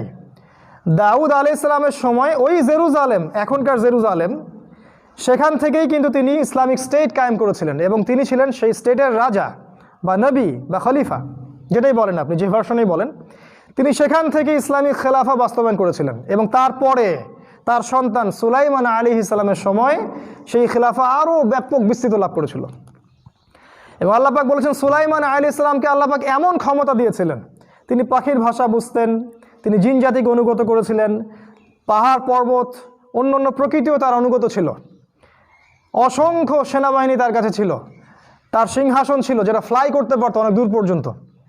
এখনকার যে সভ্যতা নিয়ে আমরা গর্ব করি, সুলাইমান আলাইহিস সালামের সেই সভ্যতার সামনে এটা কিছুই না, কিছুই না, একদম কিছুই না। সেই সুলাইমান আলাইহিস সালাম জেরুজালেম থেকে খেলাফা কায়েম করেছিলেন। তো এই খেলাফা স্টেটের ধারণাটা আমরা প্রথম দেই নাই, এই ধারণাটা দেওয়া হয়েছে কোরআনে এবং সুন্নায়, অনেক আগে থেকে এই পৃথিবীতে এটা কায়েম ছিল। লাস্ট আমরা দেখলাম মুহাম্মদ সাল্লাল্লাহু আলাইহি ওয়াসাল্লাম মদিনায় ইসলামী খেলাফা কায়েম করলেন এবং সেখান থেকে তিনি ইসলামিক হুকুমত সারা আরব বিশ্বে ছড়িয়ে দিলেন। আমরা দেখি আবু বকর সিদ্দিক রাদিয়াল্লাহু আনহুর সময় তখন ইসলামী খেলাফা, উমর রাদিয়াল্লাহু আনহুর সময় আপনি দেখেন পুরো অর্ধ বিশ্ব জুড়ে ইসলামী খেলাফা, মানে পুরো অর্ধ বিশ্ব শাসিত হচ্ছে আল্লাহর বিধানে, মানুষের বিধানে নয়। শাসকরা আল্লাহকে সন্তুষ্ট করার জন্য বিধান পরিচালনা করছেন, মানুষকে সন্তুষ্ট করার জন্য নয়। এখানে সার্বভৌম ক্ষমতার উৎস আল্লাহ, মানুষ নন। এখানে সত্য মিথ্যার মানদণ্ড আল্লাহর ওহী, মানুষের মতামত নয়। এই হলো খিলাফা স্টেটের সাথে বর্তমান সেকুলার স্টেটের পার্থক্য, বেসিক পার্থক্য। যে সভরেন্টি, সার্বভৌমত্ব খিলাফা স্টেটে আল্লাহর হাতে থাকে, আর ডেমোক্রেটিক কান্ট্রিতে এবং সেকুলার কান্ট্রিতে এটা থাকে মানুষের হাতে। ডেমোক্রেটিক কান্ট্রিতে বেশিরভাগ মানুষ যা বলবে সেটাই সত্য।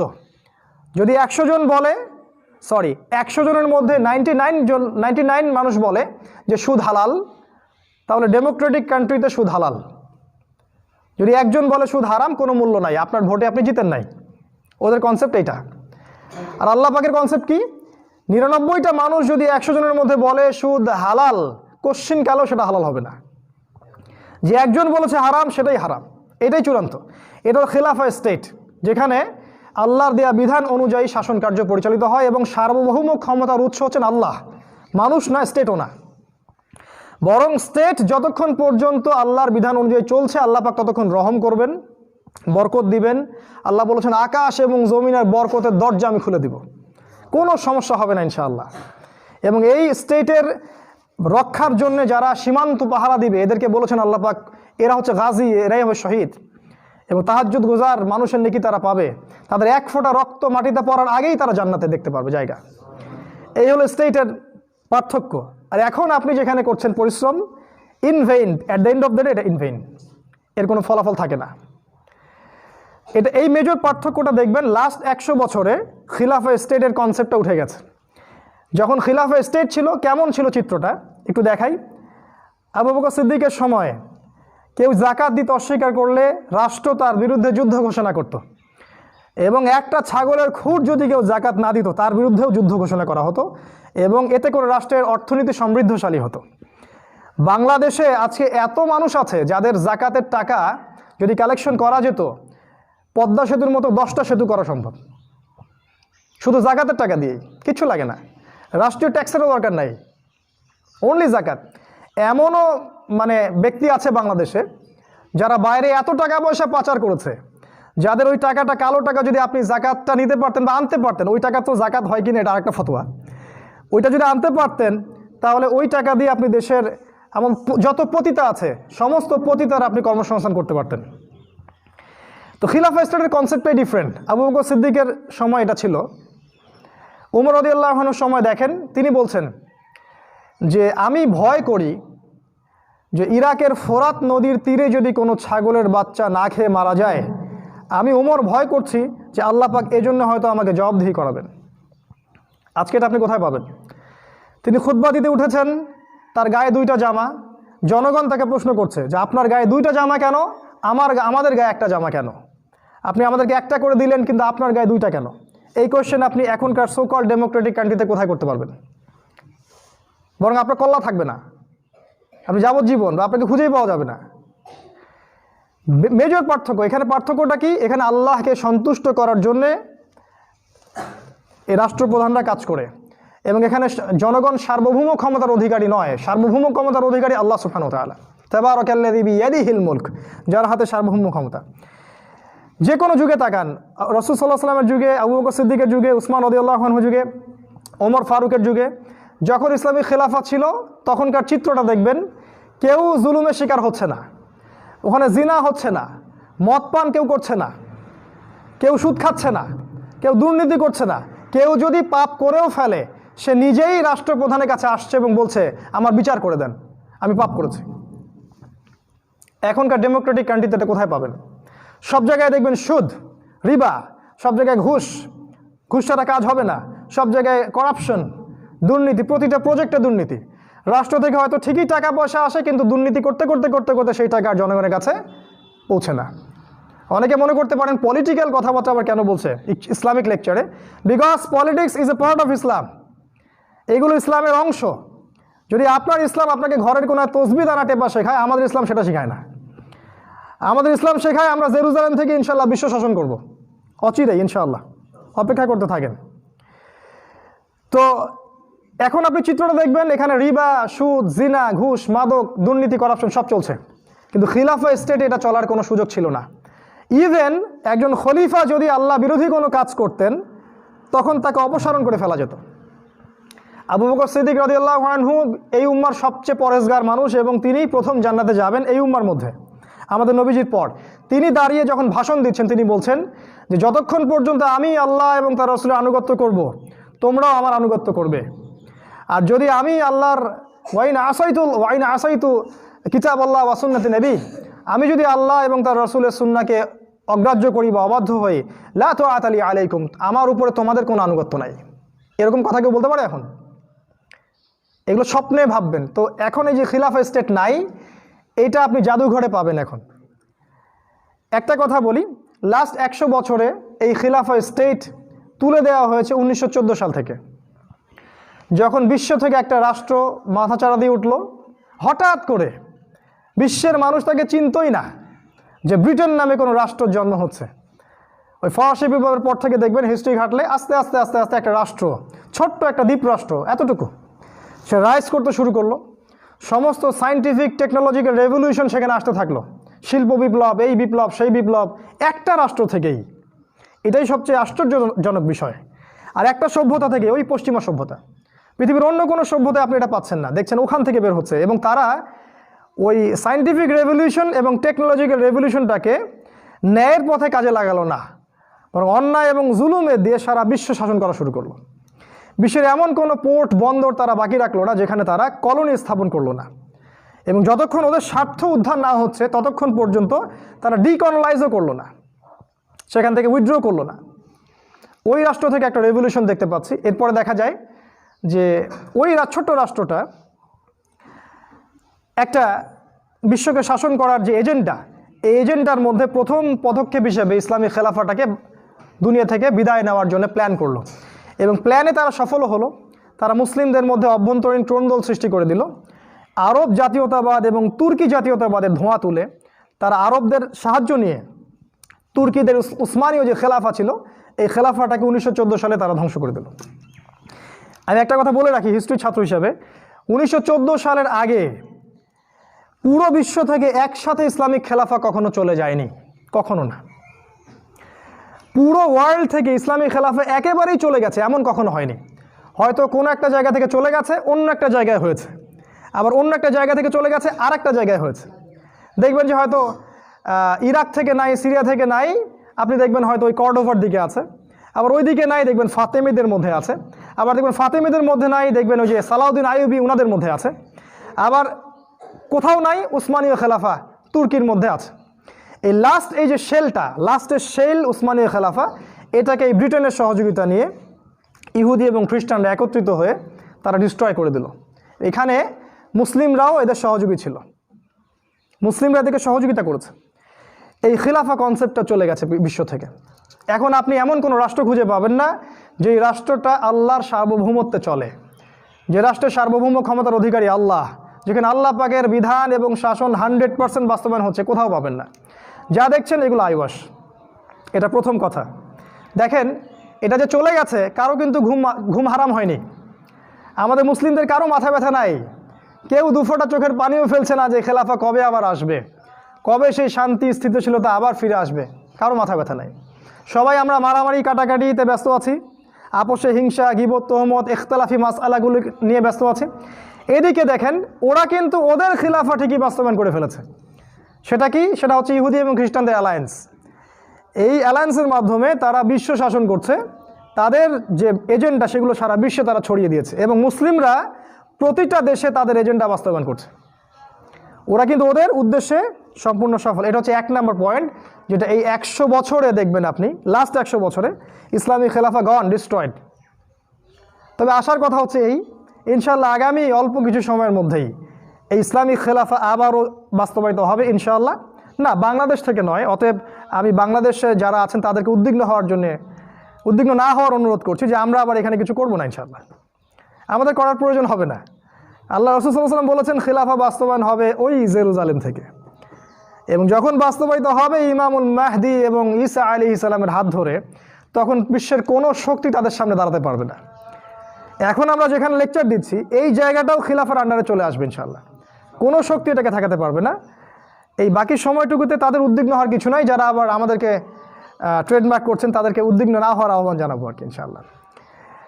আমরা মেসেজ পৌঁছে দিচ্ছি। 2 number, universal new world order, এটা আসছে লাস্ট 100 বছরে। কিভাবে এটা আসছে? মূলত ইহুদি এবং খ্রিস্টানদের একটা ঐক্য জোটের মাধ্যমে, যাদেরকে আমরা বলি জায়নিস্ট মুভমেন্ট। আচ্ছা, এই মুভমেন্ট সম্পর্কে কি কোরআনে কিছু বলা আছে? আছে। আমি কিন্তু বলেছি প্রথমে একটা আয়াত, কোরআন প্রতিটা বিষয়ের ব্যাখ্যা। আল্লাহ পাক সূরা মাইদায় বলেছেন, আয়াতটা একটু শোনেন। আল্লাহ পাক সূরা মাইদায় বলেছেন, ইয়া আইয়ুহাল্লাযীনা আমানু, হে মুমিনগণ, লা তাত্তাখিযুল ইয়াহুদা ওয়ান নাসারা আউলিয়া, তোমরা ইহুদি এবং খ্রিস্টানদেরকে বন্ধুরূপে গ্রহণ করো না। কোন ইহুদি কোন খ্রিস্টানকে? আল্লাহ পাক বলছেন বা'দুহুম আউলিয়া ও বাদ, যারা একে অপরের বন্ধু। ইহুদি এবং খ্রিস্টানদের মধ্যে যারা একে অপরের বন্ধু, তাদেরকে তোমরা বন্ধুরূপে গ্রহণ করো না। বিশ্বের দিকে তাকালে আপনি বুঝতে পারবেন বিশ্বের সব ইহুদি এবং সব খ্রিস্টান একে অপরের বন্ধু না। না, আমেরিকা এবং রাশিয়া পরস্পর বন্ধু নয়। আপনার কাছে বাহ্যিকভাবে মনে হচ্ছে যে আল কুফার মিল্লাতুন ওয়াহিদা, ইন্টারনালি কুলুবুহুম শাত্তা, ওদের হৃদয় আলাদা। আমেরিকা মানে খুবই আগ্রহী, lasting for war with Russia. তারা রাশিয়ার সাথে যুদ্ধ করার জন্য খুবই আগ্রহী। যে কোনো সময় তারা রাশিয়ার সাথে যুদ্ধ করতে চায়, এবং আমেরিকা চায় যে কোনো সময় রাশিয়া এবং চায়নার যে অ্যালায়েন্সটা আছে এটাকে ভেঙে ফেলতে। তারা একে অপরের বন্ধু না। সামনের নিউক্লিয়ার ওয়ারটা মূলত এদের মধ্যেই হবে, পরের দিকে মুসলিমরা এখানে ইনভলভ হয়ে যাবে আর কি।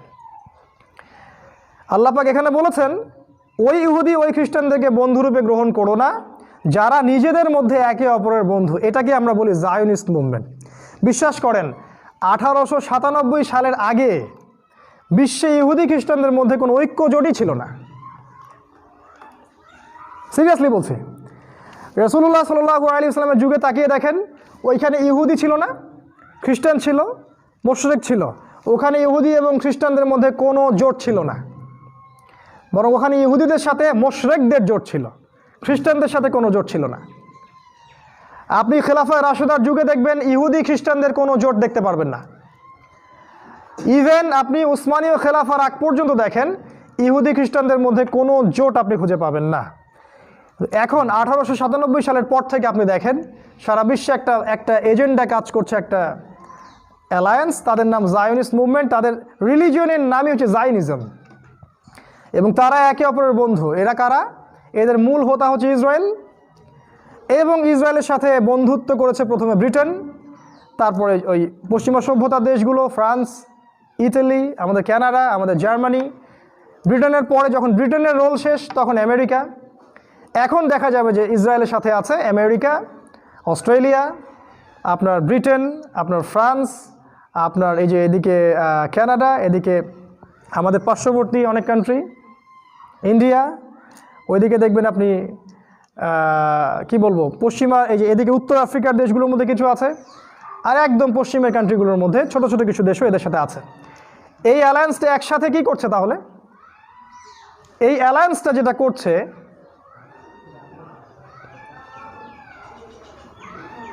জি জি এই অ্যালায়েন্সটা যে কাজটা করছে সারা বিশ্বে, সেটা হচ্ছে তারা কিন্তু এই পুরো বিশ্বটাকে শাসন করতে চাচ্ছে। তারা ভালো করে খেয়াল করলে আপনি বুঝতে পারবেন, তারা ব্রিটেন এবং আমেরিকার সহযোগিতায় ইসরায়েল তাদের রাষ্ট্র থেকে সারা বিশ্বের ইকোনমিক্স, সারা বিশ্বের পলিটিক্স, সারা বিশ্বের মিডিয়া, প্রযুক্তি, অন্যান্য যে বিষয়গুলো আছে এগুলো নিয়ন্ত্রণ করছে। এবং নিয়ন্ত্রণ করে তারা বিশ্বের কল্যাণ করতে চাচ্ছে না, বরং তারা তাদের শাসন প্রতিষ্ঠা করতে চাচ্ছে। তাহলে প্রশ্ন উঠবে যে এটা তারা কার স্বার্থে করছে? উত্তর, আমাদের ব্যাখ্যা, এবং আমরা আমাদের ব্যাখ্যা আপনাকে মানতে বাধ্য করিনি। এটা আমাদের ব্যাখ্যা হচ্ছে তারা দাজ্জালের পক্ষ থেকে কাজটা করছে। আর আমরা জানি যে মাসিহুদ দাজ্জাল জেরুজালেম থেকে বের হবে এবং সেখান থেকে সে সারা বিশ্ব শাসন করবে। আমরা দেখতে পাচ্ছি এখান থেকেই এখন সারা বিশ্বের প্রতিটা বিষয় নিয়ন্ত্রণ করা হচ্ছে। এই অ্যালায়েন্সটা আপনি 100 বছর আগে খুঁজে পাবেন না। এই লাস্ট 100 বছরে এই অ্যালায়েন্সটা বিশ্বে কাজ করছে। এবং বিশ্বাস করেন, পৃথিবীর এমন কোনো কান্ট্রি নাই এবং এমন কোনো সেক্টর নাই যেটা ওদের নখদর্পণে নাই। এই সায়েন্সের নামে বলেন, টেকনোলজির নামে বলেন, এই সেকুলার স্টেটের নামে বলেন, আপনার এই যে ডেমোক্রেসির নামে বলেন, বা মিডিয়া প্রযুক্তির নামে বলেন, যে কোনো কিছুর নামেই তারা ওদের এজেন্ডাগুলোকে বাস্তবায়ন করছে। এবং তারা পুরো বিশ্ব জুড়ে ওদের যে প্রোপাগান্ডা, এটাকে এতটা প্রতিষ্ঠিত করেছে যেটাকে আপনি এখন চাইলেও উড়িয়ে দিতে পারবেন না। তারা এতটাই শক্তিশালী। এর জন্যে তারা মূলত দায়ী নয়, তাদের প্রতি ক্রেডিট দিচ্ছি না আমি, এখানে ডিসক্রেডিট হচ্ছে আমাদের মুসলিমদের। এটা 2 নম্বর পয়েন্ট। ভাববেন এটা নিয়ে, এই জায়নিস্ট মুভমেন্টটাকে নিয়ে ভাববেন, যেটা সারা বিশ্বে 100 বছর আগে ছিল না। লাস্ট 100 বছরে এটা এসেছে। কথাটা কেন বলছি জানেন বারবার? কারণ অনেকেই বলেন, যখন আমরা আখিরুজ্জামান নিয়ে কথা বলি তখন অনেকেই বলেন এই আলামতগুলো আগেও ছিল, এগুলো নতুন নয়। অতএব আগের যুগে যেগুলো চলে গেছে এই যুগে এটা চলে যাবে, এখনও 1000 বছর পড়ে আছে উম্মার, কোনো সমস্যা নাই। এটাকে আখিরুজ্জামান বলা ঠিক হবে না। ওদের জন্য আমি আজকে চোখে আঙ্গুল দিয়ে দেখাতে যাচ্ছি লাস্ট 100 বছরে এমন কি হয়েছে যেটা আগে হয়নি, কখনোই হয়নি। 1 নম্বর বলছি, খিলাফা কখনোই পুরোপুরি ইসলামী খেলাফা বিশ্ব থেকে উঠে যায়নি, পুরোপুরি উঠে যায়নি। এবং শুধু উঠেই যায়নি, ওর জায়গায় দেখবেন সেকুলার স্টেট কায়েম করা হয়েছে প্রতিটা জায়গায়। বিশ্বের প্রত্যেকটা আনাচে কানাচে secular state, Democratic state, communism, nationalism প্রতিষ্ঠা করা হয়েছে। এটা বিশ্বে কোনোদিনও হয়নি। 2 নম্বর যেটা বললাম, universal one world order, Zionist মুভমেন্টের মাধ্যমে সারা বিশ্বে ইউনিভার্সালি একটা ওয়ান ওয়ার্ল্ড অর্ডার করা হয়েছে। বিশ্বের এক জায়গায় কি হচ্ছে ওরা ওই কেন্দ্র থেকে মনিটর করে। এটা কখনো হয়নি। এবং আমরা ইনডাইরেক্টলি ওদের দাসে পরিণত হয়েছে, ইচ্ছায় হোক বা অনিচ্ছায় হোক, জ্ঞানে হোক বা অজ্ঞানে হোক, আমরা ওদের দাসে পরিণত হয়েছি। ওদের হুকুমের বাইরে কিছু করার অধিকার আমরা রাখছি না। 3 নাম্বার, ইউনাইটেড নেশনস বা জাতিসংঘ। বিশ্বে এইরকম ইহুদি, খ্রিস্টান এবং ইসলাম বিরোধী শক্তিদের এত বড় জোট কখনো হয়নি, কখনো না, নেভার, কোনোদিনও না। ইসলামের ইতিহাস কেন, হিউম্যান হিস্ট্রির ইতিহাসে কখনো ইহুদি, খ্রিস্টান এবং মুশরিকদের এরকম ঐক্য জোট হয়নি, যেটা সুপরিকল্পিতভাবে টার্গেট করছে তাদেরকে যারা ইসলাম ফলো করতে চায়। আপনি দেখবেন প্রতিটা কান্ট্রি, যেখানে ইসলামিক কান্ট্রি যেখানে আক্রমণ করা হয়েছে, তাদের অনুমতি নিয়েই করা হয়েছে, তাদের অনুমতির বাইরে কিছু করা হয়নি।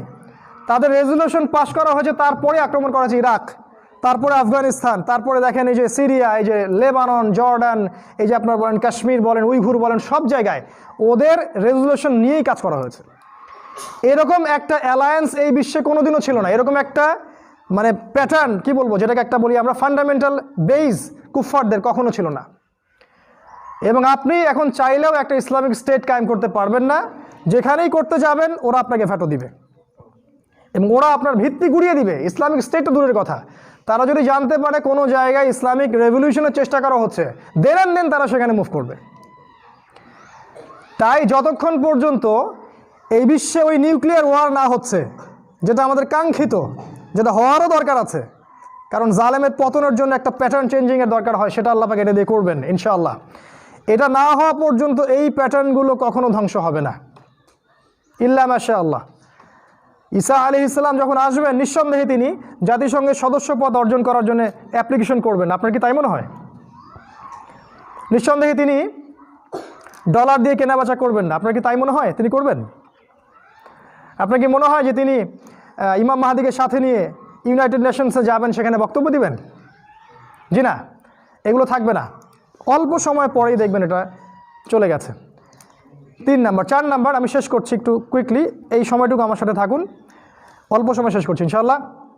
4 নাম্বার, গ্লোবাল রিবা। এবার দেখেন গ্লোবাল রিবা, সুদ। মানুষ সুদ খেয়েছে আগে, মানুষ সুদ খায়নি তা না। পশ্চিমের ওই এথেন্সের সুদ ছিল, ওই এথেন্সের রোমক সভ্যতায় ডেমোক্রেসি ছিল, কিন্তু ওই ডেমোক্রেসি এবং ওই রিবা গ্লোবালি ছড়িয়ে যায়নি সারা বিশ্বে। আমার কথা কি বুঝতে পারছেন? গ্লোবাল ইউনিভার্সাল সুদ মানুষ কখনো খায় নাই। এখন পুরো বিশ্বের অর্থনীতিটা সুদভিত্তিক। আপনি একক রাষ্ট্রভাবেও, এককভাবে বলতে বোঝাচ্ছি ব্যক্তিগতভাবে বা আপনার ফ্যামিলি বা আপনার রাষ্ট্র এই গ্লোবাল রিবা থেকে বের হতে পারবেন না, পসিবল না। মানুষ বলে হ্যাঁ রিবা কিয়ামতের আলামত নবীজি বলে গেছেন, কিন্তু রিবা তো আগেও ছিল। তাদের উদ্দেশ্যে আমি বলবো রিবা আগেও ছিল সত্যি, কিন্তু গ্লোবালাইজেশন ছিল না রিবার। একদম পুরো ওয়ার্ল্ড একসাথে সুদ খাচ্ছে এমনটা ছিল না। নবীজি বলেছিলেন, কি বলেছিলেন? ওই যে বারবার বলি আমি হাদিসগুলা, রিবা যে খায় সে মায়ের সাথে জিনা করে, রিবা যে নেয়, যে খায়, যে সাক্ষী থাকে, যে লিখে রাখে, সবার উপর আমি লানত করেছি, অভিশাপ দিয়েছি। নবীজি বলে গেছেন সুদ যে খায় সে আল্লাহ এবং তার রাসূলের সাথে যুদ্ধ করছে। সুদ যে খায় বা সুদের সাথে যারা সম্পৃক্ত তারা আল্লাহ এবং তার রাসূলের সাথে যুদ্ধ করছে। সূরা বাকারায় আছে না 285, 276 এই আয়াতগুলোর মধ্যে 79। এই পুরো বিশ্বই এখন আল্লাহ এবং তার রাসূলের সাথে যুদ্ধ করছে। আপনি আমি সবাই, ইনক্লুডিং আমাদের স্টেট, সবাই, প্রতিটা স্টেট, প্রতিটা ইসলামিক, প্রতিটা মুসলিম কান্ট্রি, প্রতিটা সেকুলার কান্ট্রি, প্রতিটা ডেমোক্রেটিক কান্ট্রি আল্লাহ এবং তার রাসূলের সাথে যুদ্ধ করছে রিবার মাধ্যমে। এই রিবার গ্লোবালাইজেশন হিস্ট্রিতে কখনো ছিল না। আপনি ঘেটে দেখেন, মানুষ সুদ খেয়েছে মক্কায়, ওই মক্কায়, মানুষ সুদ খেয়েছে মদিনায়। সুদ বিশ্বের একটা জায়গা থেকে ছড়িয়ে দিয়ে সারা বিশ্বকে সুদের আন্ডারে নিয়ে আসা হয় নাই। এটা এখন হচ্ছে কোথা থেকে হচ্ছে? ওই জেরুজালেম থেকেই হচ্ছে, ওই ইসরায়েল থেকেই হচ্ছে। প্রথমে ব্রিটেন ওদের যে ব্যাংকিং সিস্টেম ওইটা লঞ্চ করেছিল এবং ওদের ব্যাংকিং সিস্টেম দিয়ে সারা বিশ্বের মানুষকে তারা সুদ খাইয়েছে যখন ওরা শাসন করেছে। এখন আমেরিকা ওদের ব্যাংকিং সিস্টেম, ওদের যে ওয়ার্ল্ড ব্যাংক আছে, ওদের IMF আছে, এর থ্রু দিয়ে তারা সারা বিশ্বকে সুদ খাওয়াচ্ছে। এরপরে আসবে ইসরায়েলের ব্যাংক, অপেক্ষা করতে থাকেন। এরপরে আমেরিকার ব্যাংক কলাপস করবে এবং সামনে আসবে ইসরায়েলের ব্যাংক, এবং ইসরায়েলের ব্যাংক সারা বিশ্বকে ইলেকট্রনিক মানি দিবে। ইসরায়েলের ব্যাংকিং সিস্টেম সারা বিশ্বের কাগজের টাকাগুলোকে সরিয়ে ফেলবে এবং তারা সারা বিশ্বের মধ্যে ইলেকট্রনিক মানি ছড়িয়ে দিবে। টাকা আপনি ধরতেও পারবেন না, ছুঁতেও পারবেন না, আপনি খালি পাঠাতে পারবেন এক জায়গা থেকে আরেক জায়গার মধ্যে। এবং এটা সবচেয়ে ডেঞ্জারাস মানি। আপনার সম্পদ মুহূর্তের মধ্যেই দেখবেন যে শেষ, আপনি পথে বসে যাবেন। আমি বলেছি অনেক আগেই, কথা মূল্যায়ন অনেকে করে না, তাদের জন্য আফসোস করা ছাড়া আমার কিছু করার নাই, যে বড় বড় রাষ্ট্রগুলো দেউলিয়া হয়ে যাবে যদি ইসরায়েলের এই ইলেকট্রনিক ব্যাংকিং সিস্টেম নামে সামনে। বিশ্বাস করেন, অনেক ব্যাংকার পর্যন্ত কথাটা এখন স্বীকার করেন যে হ্যাঁ ব্যাংকিং সিস্টেম চেঞ্জ হচ্ছে। আমরা বলেছিলাম যে ব্যাংকিং সিস্টেম কলাপস করবে, একজন ব্যাংকার আমাদেরকে বলেছেন যে ব্যাংকিং সিস্টেম কলাপস করেনি কেন সেটাই তো আমার বুঝে আসছে না। এটা একজন ব্যাংকারের কথা। এই ব্যাংকিং সিস্টেম, রিবা ভিত্তিক, সুদ ভিত্তিক ব্যাংকিং সিস্টেম দিয়ে তারা পুরো বিশ্বটাকে একসাথে সুদ খাওয়াচ্ছে, একসাথে। এই সুদের গ্লোবালাইজেশন হিস্ট্রিতে কখনো ছিল না। আপনি পড়াশোনা করেন, যাচাই বাছাই করেন, দেখেন আমার কথা সত্য না মিথ্যা। যদি সত্য হয় আপনি মেনে নেন, যদি মিথ্যা না হয় প্লিজ আমাকে কারেক্ট করবেন। এটা 3 নাম্বার। আরেকটা কথা বলি এখানে, যে আল্লাহ যেটাকে হালাল করেছেন আমরা যদি সেটাকে হারাম করি, আর আল্লাহ যেটাকে হারাম করেছেন লাইক রিবা, আমরা যদি ওইটাকে হালাল করে নেই, এই পাপটাকে আল্লাহ পাক বলেছেন শিরক। সূরা তাওবা 31 নম্বর আয়াত পড়ে দেখবেন, আল্লাহ পাক এই পাপটাকে বলেছেন শিরক। এই পুরো ওয়ার্ল্ড এখন শিরকের উপর দাঁড়িয়ে আছে, বিকজ আপনি আল্লাহর হারাম রিবাকে হালাল করে নিয়েছেন, আল্লাহর হারাম মদকে হালাল করে নিয়েছেন, আল্লাহর হারাম জিনাকে হালাল করেছেন, আল্লাহ বিরোধী সমস্ত আইনগুলোকে উঠিয়ে দিয়েছেন এবং ইসলাম বিরোধী আইনগুলোকে বাস্তবায়ন করেছেন। শিরকের গ্লোবালাইজেশন আগে ছিল না, এটা একটা পয়েন্ট মনে রাখবেন। শিরকের গ্লোবালাইজেশন, এটা 4 নম্বর পয়েন্ট, শিরকের গ্লোবালাইজেশন। এর একটা হাদিস বলবো, নবী করিম সাল্লাল্লাহু আলাইহি সাল্লাম বলেছেন, আদম আলাইহিস সালাম যখন কিয়ামতের মাঠে উঠবেন তখন তাকে আল্লাহ পাক বলবেন জাহান্নামীদেরকে আলাদা করে দাও তোমার সন্তানদের মধ্য থেকে। তিনি বলবেন কতজনকে? আদম আলাইহিস সালামকে বলা হবে 1999 জনকে জাহান্নামের জন্য আলাদা করে দাও। বুঝতে পারলেন হাদিসটা? 1999 জনকে জাহান্নামের জন্য আলাদা করে দাও, একজন যাচ্ছে জান্নাতে। নবী সাল্লাল্লাহু আলাইহি ওয়াসাল্লাম বললেন এই একজন হচ্ছে আমার উম্মার মধ্য থেকেই বেশি হবে, আর বাকি যারা জাহান্নামে যাচ্ছে ওরা ইয়াজুজ এবং মাজুজ এদের মধ্য থেকে বেশি হবে। এরা কোনো মনস্টার নয়, এরা কোনো দৈত্য দানব হলিউডের মুভির মতো না, তারাও হিউম্যান বিইং, তারাও মানুষ। ঈসা আলাইহিস সালামের সময় তাদের দ্বিতীয় দলটা বের হবে, যারা বলবে যে এই তাবারিয়া হ্রদের পানি শেষ হয়ে গেছে, পৃথিবীতে কোনো পানি পাচ্ছি না। যাই হোক, এখানে একটা কথা বলতে চাচ্ছি, সেটা হচ্ছে দেখেন এতগুলো মানুষ যে জাহান্নামে যাবে, হাজারে, জাহান্নামে মানুষ কেন যাবে? এতগুলো মানুষ কেন জাহান্নামে যাবে? উত্তরটা খুব সিম্পল, উত্তরটা সূরা নিসার মধ্যে আছে। আল্লাহ পাক বলেছেন আমি আমার সাথে শিরিকের গুনাহ মাফ করব না, বাকি সমস্ত গুনাহ আমি যাকে ইচ্ছা মাফ করে দিব। আল্লাহ পাক বলেন এটা, ইন্নাল্লাহা লা ইয়াগফিরু আন ইউশরাকা বিহি ওয়া ইয়াগফিরু মা দুনা যালিকা লিমান ইয়াশা। আল্লাহ পাক তার সাথে শিরিকের গুনাহ মাফ করবেন না, এছাড়া যে কোনো গুনাহ আল্লাহ পাক যাকে ইচ্ছা মাফ করতে পারেন। তাহলে প্রশ্ন, ওই 99% মানুষের আমল নামায় কোন পাপটা থাকতে পারে? সিম্পল, কি? শিরক। তার মানে ওই যে মানুষগুলো জাহান্নামে যাচ্ছে তারা শেষ জামানার মানুষ হবে বেশিরভাগই, কারণ শেষ জামানায় ইউনিভার্সাল শিরক চলছে। ইউনিভার্সাল শিরক কখনো চলে নাই, নো। হিস্ট্রিতে ইউনিভার্সাল শিরক মানে পুরো বিশ্ব জুড়েই শিরক। অর্থনীতিতে শিরক, আপনার দেখবেন এডুকেশন সিস্টেমে শিরক, আপনার পলিটিক্সের শিরক, বিধানের শিরক, সংবিধানের শিরক। আপনি দেখবেন যে এই যে জেনা, মদ, এটা ওইটা, আল্লাহ বিরোধী আইন কানুন সব কিছুর মধ্যে দেখবেন আল্লাহ যেগুলো হালাল করেছেন সবাই সেটাকে হারাম করছি, আল্লাহ যেটাকে হারাম করেছেন সবাই সেটাকে হালাল করছে। এটাই শিরক, এটাই বড় শিরক। তো ইউনিভার্সাল শিরক হবে, এটা আখিরুজ্জামানের আলামত, যেটা আগের 100 বছরে শিরকের এই গ্লোবালাইজেশন ছিল না। শিরক ছিল নির্দিষ্ট একটা দেশে, নির্দিষ্ট একটা সম্প্রদায়, নির্দিষ্ট একটা জায়গায়, একই সাথে সারা বিশ্বের মানুষ শিরক করছে, কখনো ছিল না। 5 নাম্বার, এটা একটা মেজর পয়েন্ট, যদিও এটা আমি একটু টাচ দিয়েছি তারপরে বলছি আলাদা করে। গ্লোবাল জিনা, গ্লোবাল জিনা, সারা বিশ্বের মানুষ এখন গ্লোবালি জিনা করছে ঘরে বসেই। মানে আমেরিকার একজন মেয়ের সাথে ঘরে বসে বাংলাদেশের একটা ছেলে জিনা করছে। বুঝতে পারছেন কি বলতে যাচ্ছি? Global pornography. এটা কখনো ছিল হিস্ট্রিতে? যারা বলেন যে আখিরুজ্জামান এটা না, তাদেরকে বলবো যে 2 চোখ দিয়ে বিশ্বকে দেখেন। আপনার ইন্টারনাল চোখটা বন্ধ হয়ে গেছে, ইন্টারনাল চোখটা খুলে বিশ্বকে দেখেন, বুঝতে পারবেন। মানুষ জিনা করেছে, আমরা অস্বীকার করছি না। মক্কায় জিনা করেছে মানুষ, আগেও জিনা করেছে। প্রাচীন রোমক সভ্যতায় জিনা ছিল, অ্যাথেন্সে জিনা ছিল, চাইনিজদের মধ্যে জিনা ছিল, ওইদিকে রেড ইন্ডিয়ানদের মধ্যে জিনা ছিল, এবং বনু ইসরায়েলের মধ্যেও জিনা ছিল। বাট মানুষ গ্লোবালি কখনো জিনা করে নাই। এই পর্নোগ্রাফির মাধ্যমে ওই পশ্চিমা সভ্যতা থেকে সারা বিশ্বে জিনা ছড়িয়ে দেওয়া হয়েছে। দেখেন, পর্নোগ্রাফির মাধ্যমে। পর্নোগ্রাফি আপনাকে ভিতর থেকে উগ্র করে তুলবে, অমানুষ করে তুলবে, পশু করে তুলবে। মানুষের হিতাহিত জ্ঞানটা বিলুপ্ত হয়ে যাবে। তখন একটা কাজিন, তাকেও মনে হবে যে তাকে ভোগ করি। রাস্তার একটা মেয়ে যদি হেঁটে যায়, মনে হবে একটা ভোগের বস্তু, তার দিকে আপনি সম্মানের দৃষ্টি দিয়ে আর দেখবেন না, তার দিকে আপনি দেখবেন ভোগের দৃষ্টি দিয়ে। এই দৃষ্টির পরিবর্তন দেখেন। রিয়েল লাভ বলে একটা কথা আছে না, ভালোবাসা। একটা মেয়ের সাথে যখন প্রেম হয়ে যায়, ভালোবাসা হয়ে যায়, আপনার স্ত্রীর সাথে বিয়ের প্রথম রাত থেকে দেখবেন একটা ঐশ্বরিক ভালোবাসা সৃষ্টি হয়ে যায়। আপনি দেখবেন এই যে জিনার যে ব্যাপারটা, এখানে ভালোবাসার কোনো বিষয় নাই, এখানে একটা এগ্রেশন, ভোগ, যে ওকে আমি রেপ করতে পারলে বা ওকে ফিজিক্যালি ভোগ করতে পারলে আমি সন্তুষ্ট হচ্ছি। এই যে উগ্রতা, পশুত্ব ছড়িয়ে দেওয়া হয়েছে, এটা কিন্তু পরিকল্পিত। ওই কোন সভ্যতা থেকে? ওই পশ্চিমা সভ্যতা থেকে। ওই ব্রিটেন, ওই আমেরিকা, ওই জার্মানি, ওই ফ্রান্স, ওই দেখবেন ইসরায়েল, এরাই হচ্ছে এর মূল হোতা। এই ইউনিভার্সাল পর্নোগ্রাফি কিন্তু বাংলাদেশ থেকে ছড়ায় নাই, তাই না? এটা চাইনিজ থেকে ছড়ায় নাই, পরে এরা সারা বিশ্বে এটা ছড়িয়ে দিয়েছে, এবং সারা বিশ্বের মানুষ যেহেতু ওদের দাস, ওরা এটাকে মেনে নিয়েছে। ধর্ষণ ঠেকানোর জন্য কত কি না করা হয়, কিন্তু পর্ন সাইটগুলোকে বন্ধ করা হয় না। এটা ওই যে একজন মজা করে বলে যে ঘরের দরজা খোলা রেখে জানালা বন্ধ করে দেওয়ার মতো আর কি। এটা একটা পয়েন্ট, সময় কম আছে, আমি শর্ট করে আনছি। ইউনিভার্সাল জিনা এই পর্নোগ্রাফির মাধ্যমে এটা কখনো ছিল না।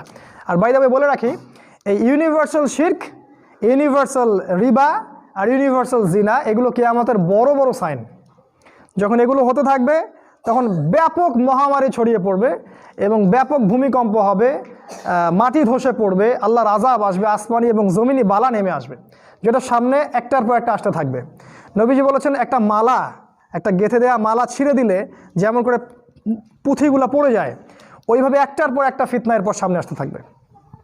একটা হাদিস আমি বলেছি এর আগেও একটা খুতবায়, আবারও বলছি, মহামারীর পরে আসবে সানাওয়াতুজ জালাজিল, ভূমিকম্পের বছরগুলা।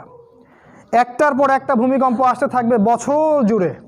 জানুয়ারি মাসে একটা, মার্চে একটা, হয়তো এপ্রিলে একটা, একটার পর একটা আসতে থাকবে বিশ্বের বিভিন্ন জায়গা জুড়ে সিরিজ ভূমিকম্প। কি প্ল্যান আপনার, কি পরিকল্পনা জাতিকে বাঁচানোর জন্য? কে হাদিসগুলাকে অনুবাদ করে উম্মাকে শোনাবে? কোথায় সেই স্কলারশিপ অফ ইসলাম? এটা আমাদের প্রশ্ন। হাদিস তো সহিহ, কোনো ওয়ে নাই হাদিসকে জয়ীফ প্রমাণ করার। আর আপনার বক্তব্য হচ্ছে না, এটা অনেক পরের সময় আসবে, এখন চিন্তা করার কিছু নাই। কিন্তু এটাও তো হাদিস, যখন সমাজের মধ্যে জিনা, ব্যভিচার, মাদক, পর্নোগ্রাফি, বেশ্যাবৃত্তি ছড়িয়ে পড়ে, তখন আল্লাহর পক্ষ থেকে ভূমিকম্প আসে, আযাব আসে, গজব আসে। এগুলোকে আপনি কেমন করে ডিনাই করবেন? তা আর নবীজি বলেছেন কিয়ামতের বড় বড় সাইনগুলোর মধ্যে একটা হচ্ছে বেশি থেকে বেশি ভূমিকম্প হবে, বেশি থেকে বেশি। এই যে লাস্টে আপনার সময় চ্যানেলে একটা রিপোর্ট দেখলেন যে পৃথিবীর আণিক গতি পরিবর্তন হচ্ছে এবং সময় আগে 24 ঘন্টায় আর দিন যাচ্ছে না, সময় সংক্ষিপ্ত হয়ে আসছে। আমরা কিন্তু আগেই বলেছি হাদিসগুলা যে সময় সংক্ষিপ্ত হয়ে আসবে, দিন যাবে একটা ঘন্টার মতো, সপ্তাহ যাবে দিনের মতো। তার মানে এটা আরও র্যাপিডলি এটা ফাস্ট হতে থাকবে। আর প্রতিটা ভূমিকম্পেই আণিক গতির পরিবর্তন হতে থাকে। এই জ্ঞানটা ওই সেকুলারদের কাছে নাই, আমাদের কাছে আছে, বিকজ আমাদের কাছে কোরআন আছে, সুন্নাহ আছে। এই ইউনিভার্সাল জিনা, যুবকদের এবং যুবতীদের প্রতি নসিহাত হচ্ছে, আপনি বিয়ে করার সাহস, আমি তো বারবার বলি, এই জন্য আমাকে অনেকে মানে কি বলবো যে আইডল মানছেন যে না ভাইকে নিয়ে আসতে হবে, উনি বিয়ের কথা বলে। আমি বারবার বলি যে বিয়ের বয়স হয়ে গেলেই আপনার ফিজিক্যাল মেন্টাল ম্যাচুরিটি আছে, বেশি না, আপনার নিজের মতো চলার অর্থ আছে, নিজের চলার অর্থ আছে, আপনি বিয়ে করে ফেলেন। ওই একজনের খাবার আল্লাহ পাক দুইজনের জন্য যথেষ্ট করে দিবেন ইনশাআল্লাহ তাআলা। এটা ছাড়া আপনি জেনা থেকে বাঁচতে পারবেন না, এটা করেও জেনা থেকে বাঁচতে পারবেন না যদি পর্নোগ্রাফি থেকে বের না হতে পারেন। যারা বিবাহিত এদের প্রতি শয়তানের মেহনত ডাবল, কারণ এদেরকে দ্বারা যদি জিনা করানো যায় তাহলে কি রজমের শাস্তি চলে আসে। এই গুনার পাপের ক্ষমা কিন্তু খুবই কঠিন। আল্লাহ পাক হেফাজত করুন। তো এই ইউনিভার্সাল জিনা 100 বছর আগে আপনি পাবেন না, এখন পাবেন। পয়েন্ট নাম্বার 6, এটা কত বললাম? 5, 6 নাম্বার ইউনিভার্সাল মাদক। মদ মানুষ খেয়েছে বিশ্বে, আগেও মদের সংস্কৃতি ছিল। বলছি গ্লোবালাইজেশন, একটা মদ বের হবে, সেই মদটা সারা বিশ্বে ছড়িয়ে পড়বে। পেয়েছেন কখন এরকম? এই যে ইয়াবা ট্যাবলেট, এই ইয়াবা ট্যাবলেটটা কোথা থেকে বেরোচ্ছে? মিয়ানমার থেকে। এই ট্যাবলেট কিন্তু এখন দেখবেন চাইনিজরা খাচ্ছে, ওইদিকে আমেরিকানরা খাচ্ছে, ব্রিটেনরা খাচ্ছে। ইয়াবার পরে আরও একটা ট্যাবলেট আসছে, কি জানি নাম, সেদিন দেখলাম, মনে করতে পারছি না এখন। সেটা নাকি আরও মারাত্মক। এই যে গ্লোবালাইজেশন, অনেকে বলবেন যে এখন গ্লোবালাইজেশনের যুগ, এই জন্য হয়তো ছড়িয়ে পড়ছে। আমি বলবো সত্যটা এটা নয়, বরং সত্য হচ্ছে এই যে গ্লোবালাইজেশনের যুগে অনেক কিছু আপনি নিজের মধ্যে রাখতে পারেন।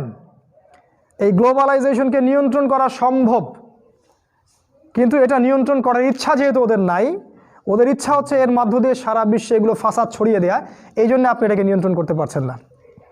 তাই আমার মন্তব্য এটা, আপনাকে মানতে বাধ্য করিনি আমি, এই গ্লোবালাইজেশনটাও মাসিহুদ দাজ্জালের একটা ট্র্যাপ। কারণ আমার পয়েন্ট হচ্ছে, আমার যুক্তি হচ্ছে এটা যে দাজ্জাল জেরুজালেম থেকে সারা বিশ্ব শাসন করবে। বিশ্বকে শাসন করতে হলে গ্লোবালাইজেশনের দরকার আছে। অতএব যদি এই গ্লোবালাইজেশন না থাকতো তাহলে দাজ্জাল তার এজেন্ডাগুলো সারা বিশ্বে ছড়িয়ে দিতে পারতো না। এই সেন্স থেকে আমি বলেছি যে এই গ্লোবালাইজেশন দাজ্জালের সাথে সম্পৃক্ত কোনো না কোনোভাবে, বরং তার অনুসারী যারা আছে ওরাই এটার এস্টাবলিশ করছে সারা ওয়ার্ল্ডে। তো গ্লোবাল মাদক এটা একটা আলামত বা লাস্ট 100 বছরের মেজর সাইন, যেটা আমরা তার আগের বছরগুলোতে দেখি না। আর এটা দূর করার জন্য একটাই অস্ত্র মাদক থেকে বেঁচে থাকার, সেটা হচ্ছে আপনার ইসলামিক নৈতিকতা, কোরআন সুন্নাহ, সালাত এবং ইসলামী অনুশাসন। এছাড়া আপনি এখান থেকে বের হতে পারবেন না কোশ্চিনকালেও। শোনেন, কোশ্চিনকালেও আইন দিয়ে, শাসন দিয়ে আপনি মদ থেকে মানুষকে দূরে রাখতে পারবেন না, জিনা থেকে পারবেন না। আপনাকে তাদের মনোজগৎটাকে পরিবর্তন করতে হবে। আর এই পরিবর্তনের সবচেয়ে বড় অস্ত্র হচ্ছে আল কোরআন। দেখুন, গভর্নমেন্ট যদি সবার হাতে হাতে মাস্ক পরাতে পারে, মুখে মুখে সবার হাতে হাতে হ্যান্ড স্যানিটাইজার দিতে পারে, তাহলে রাষ্ট্র চাইলে সবার হাতে হাতে কিন্তু কোরআনও পৌঁছাতে পারে, মুসলিমদের হাতে। এই সদিচ্ছা থাকলে সম্ভব ছিল। রাষ্ট্র চাইলে প্রত্যেক মুসলিমের জন্য সালাতকে ম্যান্ডেটরি করতে পারে। যদি আপনি সালাতে ঢোকার সময় মাস্ককে ম্যান্ডেটরি করতে পারেন, তাহলে প্রত্যেক মুসলিমকে আপনি মসজিদে আনতে পারবেন না? সম্ভব ছিল, উদ্দেশ্য নাই, পারেন না। যখন খিলাফা আসবে তখন হবে ইনশাআল্লাহ। তো যেটা বলছিলাম যে এটা দূর করার জন্য আপনাকে রাষ্ট্রীয়ভাবেই সবার হাতে কোরআন ছড়িয়ে দিতে হবে। আদারওয়াইজ আপনি মদ থেকে মানুষকে, তরুণ প্রজন্মকে দূরে রাখতে পারবেন না, সম্ভব না।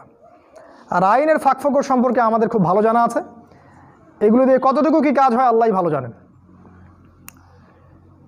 আল্লাহ রাব্বুল আলামিন আমাদেরকে বোঝার তৌফিক দান করুন, আমিন। 7 নাম্বার যে পয়েন্টটা লাস্ট 100 বছরে ছিল না, এটা একটা মারাত্মক পয়েন্ট। সেটা হচ্ছে এডুকেশন সিস্টেমের করাপশন।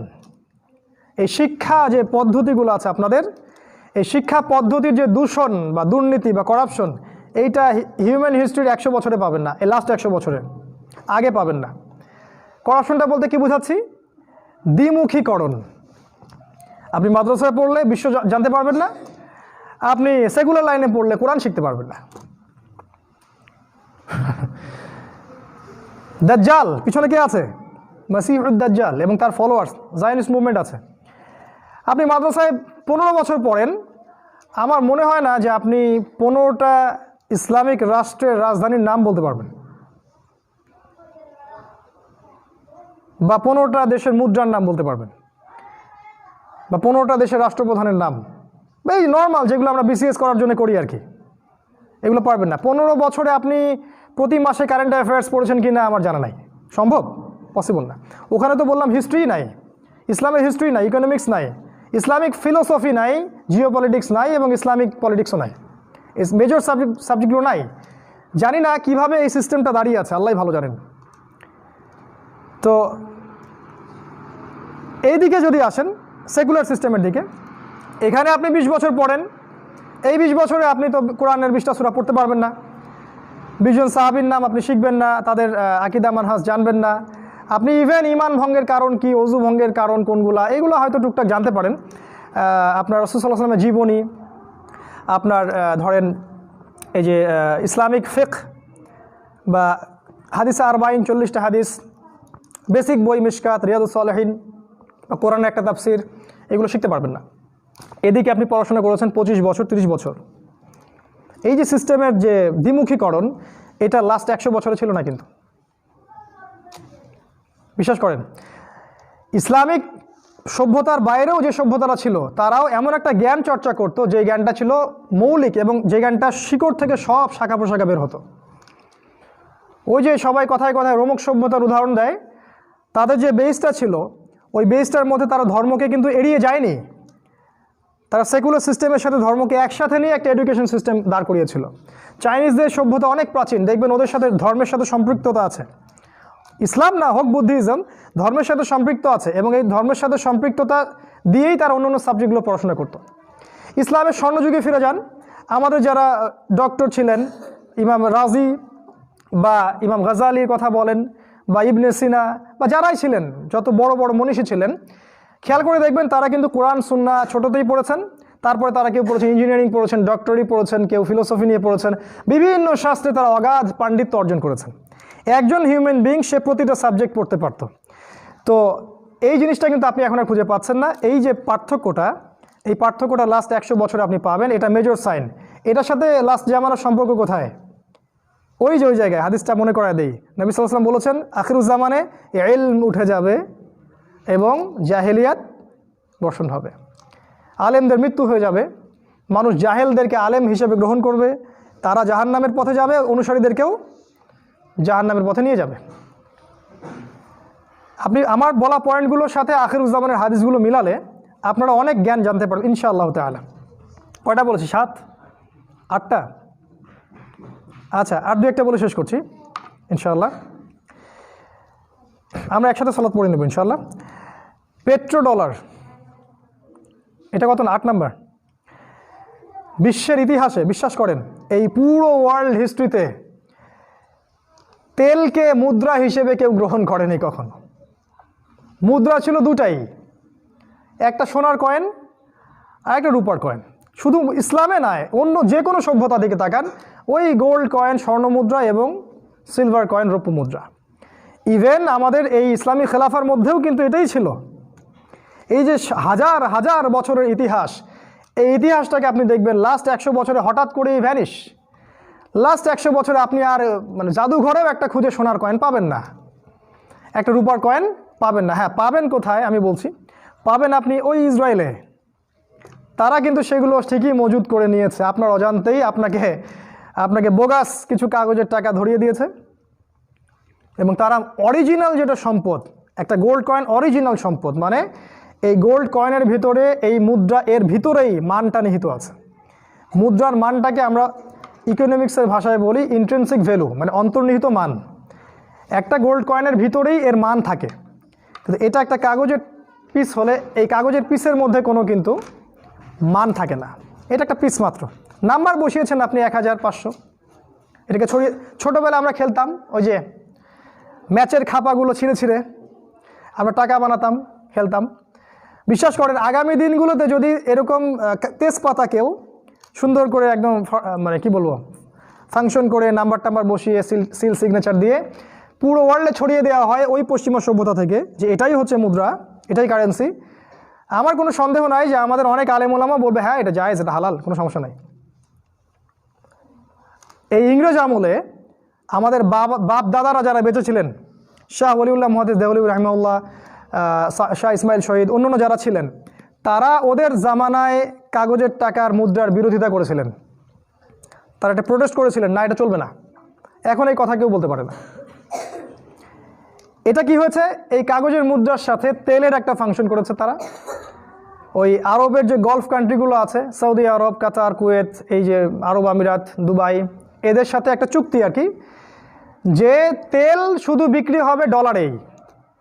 ডলার তো বোঝেন, ইউএস ডলার। ইউএস ডলার ছাড়া আপনি রাষ্ট্রীয়ভাবে তেল বিক্রি করতে পারবেন না। এক্সাম্পল দিয়েছিলাম আমি একদিন, যে একটা ব্রিফকেস যদি বাংলাদেশি টাকা নিয়ে যান, গিয়ে আমাদের আমিরুল মুমিনিন, আমাদের কিছু ভাইয়ের আমিরুল মুমিনিন, আমার আমি তাকে সেটা মনে করি না, আমি মনে করি এটা American kingdom of Saudi Arabia, এটা আমার মত। তার কাছে গিয়ে যদি এক ব্রিফকেস আপনি টাকা দেন, বাংলাদেশি টাকা বা পাকিস্তানি রুপি দিয়ে বলেন যে আমাকে তেল দেন 1 লিটার বা 1 গ্যালন বা ইত্যাদি ইত্যাদি, সে কোশ্চিন কালেও আপনাকে তেল দিবে না। হ্যাঁ, যদি আপনি সেই এক ব্রিফকেস বাংলাদেশি টাকাকে বা পাকিস্তানি রুপিকে ডলার দিয়ে কনভার্ট করেন, তাহলে আপনাকে সে তেল দিবে। এই যে ডলার এবং তেলের চুক্তি, এটাকে বলে পেট্রো ডলার মনিটারি সিস্টেম, যেটা সারা বিশ্বে আগে জীবনেও ছিল না। এর মধ্যে দিয়ে কী হয়েছে জানেন, এর মধ্য দিয়ে ওরা বিনামূল্যে, পুরো বিনামূল্যে, ফ্রি অফ কস্ট সারা বিশ্ব থেকে সম্পত্তি তাদের কাছে কক্ষগত করেছে। ওই ডলার ছাপাতে ওর কী লাগছে, কাগজ, কালি এবং প্রেস। আর ওই তেল বের করতে আপনার কী লেগেছে, কোনটা অরিজিনাল প্রপার্টি, ওই তেলটা না কাগজের টাকাটা? তেলটা। তো কাগজের টাকা আমি আমার দেশে ছাপাচ্ছি যা ইচ্ছা যত খুশি, এবার আমি তো রুলিং স্টেট, কে আমাকে বাধা দিবে? আমেরিকা যদি বলে আমি আজকে আরও 10 মিলিয়ন ডলার ছাপাবো, কেউ কি বাধা দিতে পারবে? যে বাধা দিতে যাবে তার বিরুদ্ধে সে যুদ্ধ ঘোষণা করবে, তাই না? তো এই কাগজের টাকাটা ছাপালো, ছাপিয়ে মনে করেন আমাদের আরব বিশ্বের নেতাদেরকে বললো যে তেল নিব, যেহেতু পেট্রো ডলার সিস্টেম, এই ডলার দিয়ে সে তেল কেনা বেচা করবে। দিন শেষে কে লাভবান হলো? ওই ডলার যারা ছাপিয়েছে তারা। এটা হচ্ছে পেট্রো ডলার সিস্টেম। এতে করে ফ্রি অফ কস্ট ওরা সারা বিশ্বের মুসলিম বিশ্ব থেকে তেল ওদের রাষ্ট্রে মজুদ করেছে, এবং তেল মজুদের দিক থেকে দেখবেন আমেরিকা, রাশিয়া, অন্যান্য সবাই কিন্তু অনেক উপরে, ইভেন আমাদের কান্ট্রিগুলোর চেয়ে অনেক উপরে। এ হলো সুফল, পেট্রো ডলারের সুফল। একটা মজার ব্যাপার আছে, একদিন এই কথাটা বলা হয়েছিল, কেউ হাসে নাই, এটা একটা জোক, কিন্তু কেউ হাসে নাই, কারণ এই সম্পর্কে কারো ধারণাই ছিল না। সেটা হলো, তারা বলেছে এটা হার্ড কারেন্সি আর তোমাদের কারেন্সি সফট কারেন্সি। মানে হার্ড কারেন্সি মানে ডলার হচ্ছে হার্ড কারেন্সি, আপনারা হয়তো বোঝেন যারা ইকোনমিক্স পড়েছেন, আর আমরা যেটা টাকা, রুপি, এগুলা সফট কারেন্সি। মানে ওদের কারেন্সিটাকে তৈরি করার পরে সোনাতে চুবিয়ে বাজারে ছাড়া হয়েছে, আর আমাদেরগুলো চুবানো হয় নাই আর কি। দেখলেন আজকেও কেউ হাসলো না। এই হলো বাস্তবতা।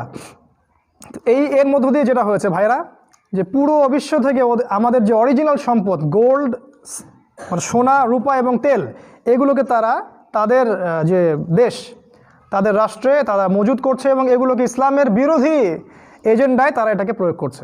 আপনারা অনেকে মনে করেন যে অনেক সময় অনেক মিশনারিরা কাজ করে, এত টাকা পয়সা পায় কোথায়? এই যে টাকা এইভাবে পায়, টাকার তো অভাব নাই, ফ্রি অফ কস্ট তো আপনি ওদেরকে সম্পত্তি দিয়ে দিচ্ছেন। এই কথাটা এখন আরব বিশ্বের নেতাদেরকে কে বুঝাবে? আর আপনার সৌদি আরবই চুক্তি করেছে প্রথম এদের সাথে, যাকে আপনি আমিরুল মুমিনিন মনে করেন। এই চুক্তি তুরস্ক করে নাই। আমি তুরস্কের সাপোর্টার নই, আবার মনে করবেন না যে এরদোগানের পক্ষে কথা বলছে। এই চুক্তি বাংলাদেশ করে নাই, এই চুক্তি আমাদের বঙ্গবন্ধু শেখ মুজিবুর রহমান তিনি করেন নাই। এই চুক্তি করেছে আরব নেতারা। এরাই এই বিশ্বের সবচেয়ে বড় গাদ্দারি করেছে উম্মার সাথে। যতদিন পর্যন্ত এই পেট্রো ডলার সিস্টেমটা থাকবে, উম্মার ইকোনমি আমরা নেতৃস্থানীয় জায়গায় যেতে পারবো না। এই অয়েলটা এখন ফাংশন হচ্ছে টাকার মতো। ওই সোনা আপনি আর খুঁজে পাবেন না, কিন্তু তেল সোনার জায়গায় কাজ করছে। এই মনিটরি সিস্টেমটা আপনি আগে দেখতে পারবেন না।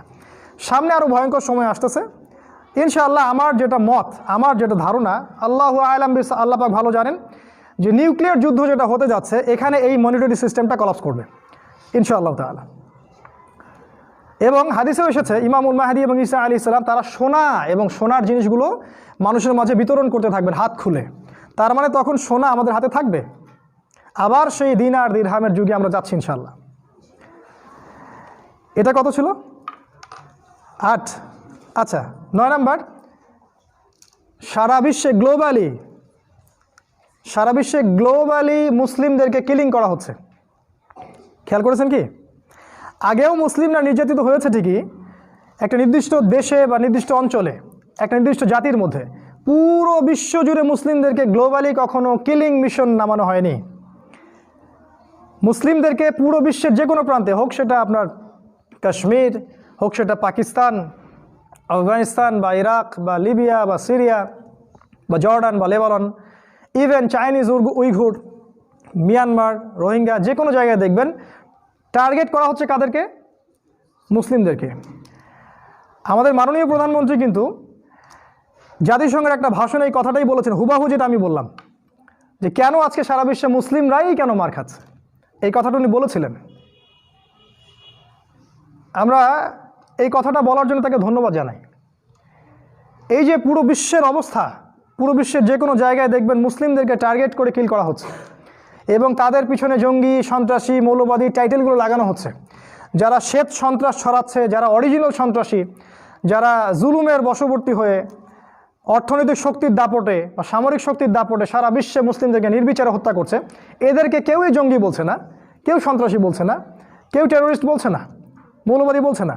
পক্ষান্তরে যাদেরকে মারা হচ্ছে ওদেরকেই বলছে এরা সন্ত্রাসী। প্যালেস্টাইন দখল করে আমাদের ভাই বোনদেরকে সেখান থেকে নির্মমভাবে বের করে দিয়ে সেখানে ওদেরকেই বলা হচ্ছে এরা হচ্ছে সন্ত্রাসী। আফগানিস্তানে এসে বোম্বিং করে আফগানের ভাইদেরকে বলা হচ্ছে এরা সন্ত্রাসী। ওই যে আপনি দেখলেন মিশর, লিবিয়া, ওই জর্ডান, লেবানন এবং এই পাশের আমাদের যে ইরাক, এই জায়গাগুলোর মধ্যে মুসলিমদেরকে আক্রমণ করা হচ্ছে। যখন মুসলিমরা ডিফেন্ড করার চেষ্টা করছে ওদেরকে বলছে এরা সন্ত্রাসী। তো এই গ্লোবালি যে মুসলিমদেরকে এইভাবে সন্ত্রাসী ট্যাগ দিয়ে, জঙ্গি ট্যাগ দিয়ে হত্যা করা হচ্ছে সারা বিশ্বে, কিলিং মিশন, এটা কিন্তু আগে আপনি দেখতে পারবেন না। লাস্ট 100 বছরের আগে আপনি দেখতে পারবেন নির্দিষ্ট একটা সময়ে, নির্দিষ্ট একটা জায়গায়, গ্লোবালি আপনি পাবেন না। এটাও কিন্তু ওই হাদিসের সাথে মিলে যায়। কোন হাদিস? নবী সাল্লাল্লাহু আলাইহি ওয়াসাল্লাম বলেছেন, আখিরুজ্জামানে ইহুদি খ্রিস্টান মুশরিকরা মুসলিমদেরকে এমনভাবে হত্যা করবে যেমন করে দস্তরখানায় তোমরা খাবার খেতে বসো। তাই না? হাদিসটা আছে। সাহাবীরা বলেছিলেন যে আমরা কি তখন সংখ্যায় কম থাকবো? নবীজি বলেছেন, না, তোমরা সংখ্যায় হবে সমুদ্রের ফেনার মতো, কিন্তু দুটো বিষয় তোমাদেরকে পেয়ে বসবে, দুটো বিষয়, অনলি 2। একটা হচ্ছে তোমাদের মধ্যে মৃত্যুর ভয় ঢুকে যাবে, আল ওয়াহান, মৃত্যুর ভয়, তোমরা আল্লাহর জন্য জীবন দিতে চাইবে না। এবং 2 নাম্বার, তোমরা ওই যে গরুর লেজ নিয়ে ব্যস্ত থাকবে, মানে দুনিয়া দুনিয়া আর দুনিয়া। সারা মুসলিমদের সারা বিশ্বে চিন্তা দুনিয়া। ইভেন আমরা যারা স্কলার তাদেরও চিন্তা দুনিয়া, বেশিরভাগেরই ইল্লা মাশাআল্লাহ। দুনিয়ার স্বার্থ বাদ দিয়ে ফি সাবিলিল্লাহ কারা দিনের খেদমত করছে একটু খোঁজ করে দেখেন, জরিপ করে। আপনার পরিসংখ্যানে বেশি কালি খরচ করতে হবে না ইনশাল্লাহ, অল্প কালিতেই হয়ে যাবে ইনশাল্লাহ কাজ। এই যে গ্লোবালি মুসলিম কিলিং মিশন, এটা করছে কারা? নিঃসন্দেহে তারা যারা চায় না যে মুসলিম শক্তিটা আবার মাথাচাড়া দিয়ে উঠুক। এই শক্তিটা কে হবে তাহলে? মাসিহুদ দাজ্জাল। কারণ সেই একমাত্র সত্তা যে চাইবে না মুসলিমরা তার পথে বাধা হয়ে দাঁড়াক। এই জন্য দাজ্জাল তার অনুসারী এই ইহুদি এবং খ্রিস্টানদেরকে দ্বারা, এদের ঐক্যজোটদেরকে দ্বারা সারা বিশ্বে মুসলিমদেরকে টার্গেট কিলিং করছে। আর হ্যাঁ, যারা ওদের সাথে আপোষ করে নিচ্ছে ওদের কথা বাদ, যারা ওদের এজেন্ডার সাথে আপোষ করে নিচ্ছে ওদেরকে ওরা ছাড় দিচ্ছে না। ঠিক আছে, তোমাদের জিডিপি বাড়বে, তোমরা মাশাআল্লাহ মডারেট, তোমরা প্রকৃত ইসলাম ফলো করছো, তো এই আমেরিকান ভার্সন অফ ইসলাম বা ব্রিটেনিক ভার্সন অফ ইসলাম বা এই Protestant cosmetics version of Islam follow করে ওদেরকে সন্তুষ্ট করা গেলেও আল্লাহকে সন্তুষ্ট করা যাবে না। আরেকটা পয়েন্ট বলে শেষ করছি লাস্ট, সেটা হচ্ছে সায়েন্টিফিক এবং টেকনোলজিক্যাল রেভলিউশন। এটা আপনারা আরও ভালো বুঝবেন আমার চাইতে, আপনার বিজ্ঞানের ছাত্র আছেন এখানে অনেকেই। লাস্ট 100 বছরের দিকে তাকায় দেখেন সায়েন্স এবং টেকনোলজি কোন জায়গায় আসছে।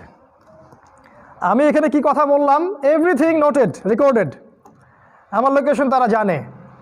এই যে চাঁদে বারবার যাওয়া হয়, স্যাটেলাইটের নিয়ন্ত্রণ, আমার বাসার পাশের যে প্লেস সেটারও খবর সবাই জানে, লোকেশন কোথায় কি সব বলে দিচ্ছে একদম ডিটেলস।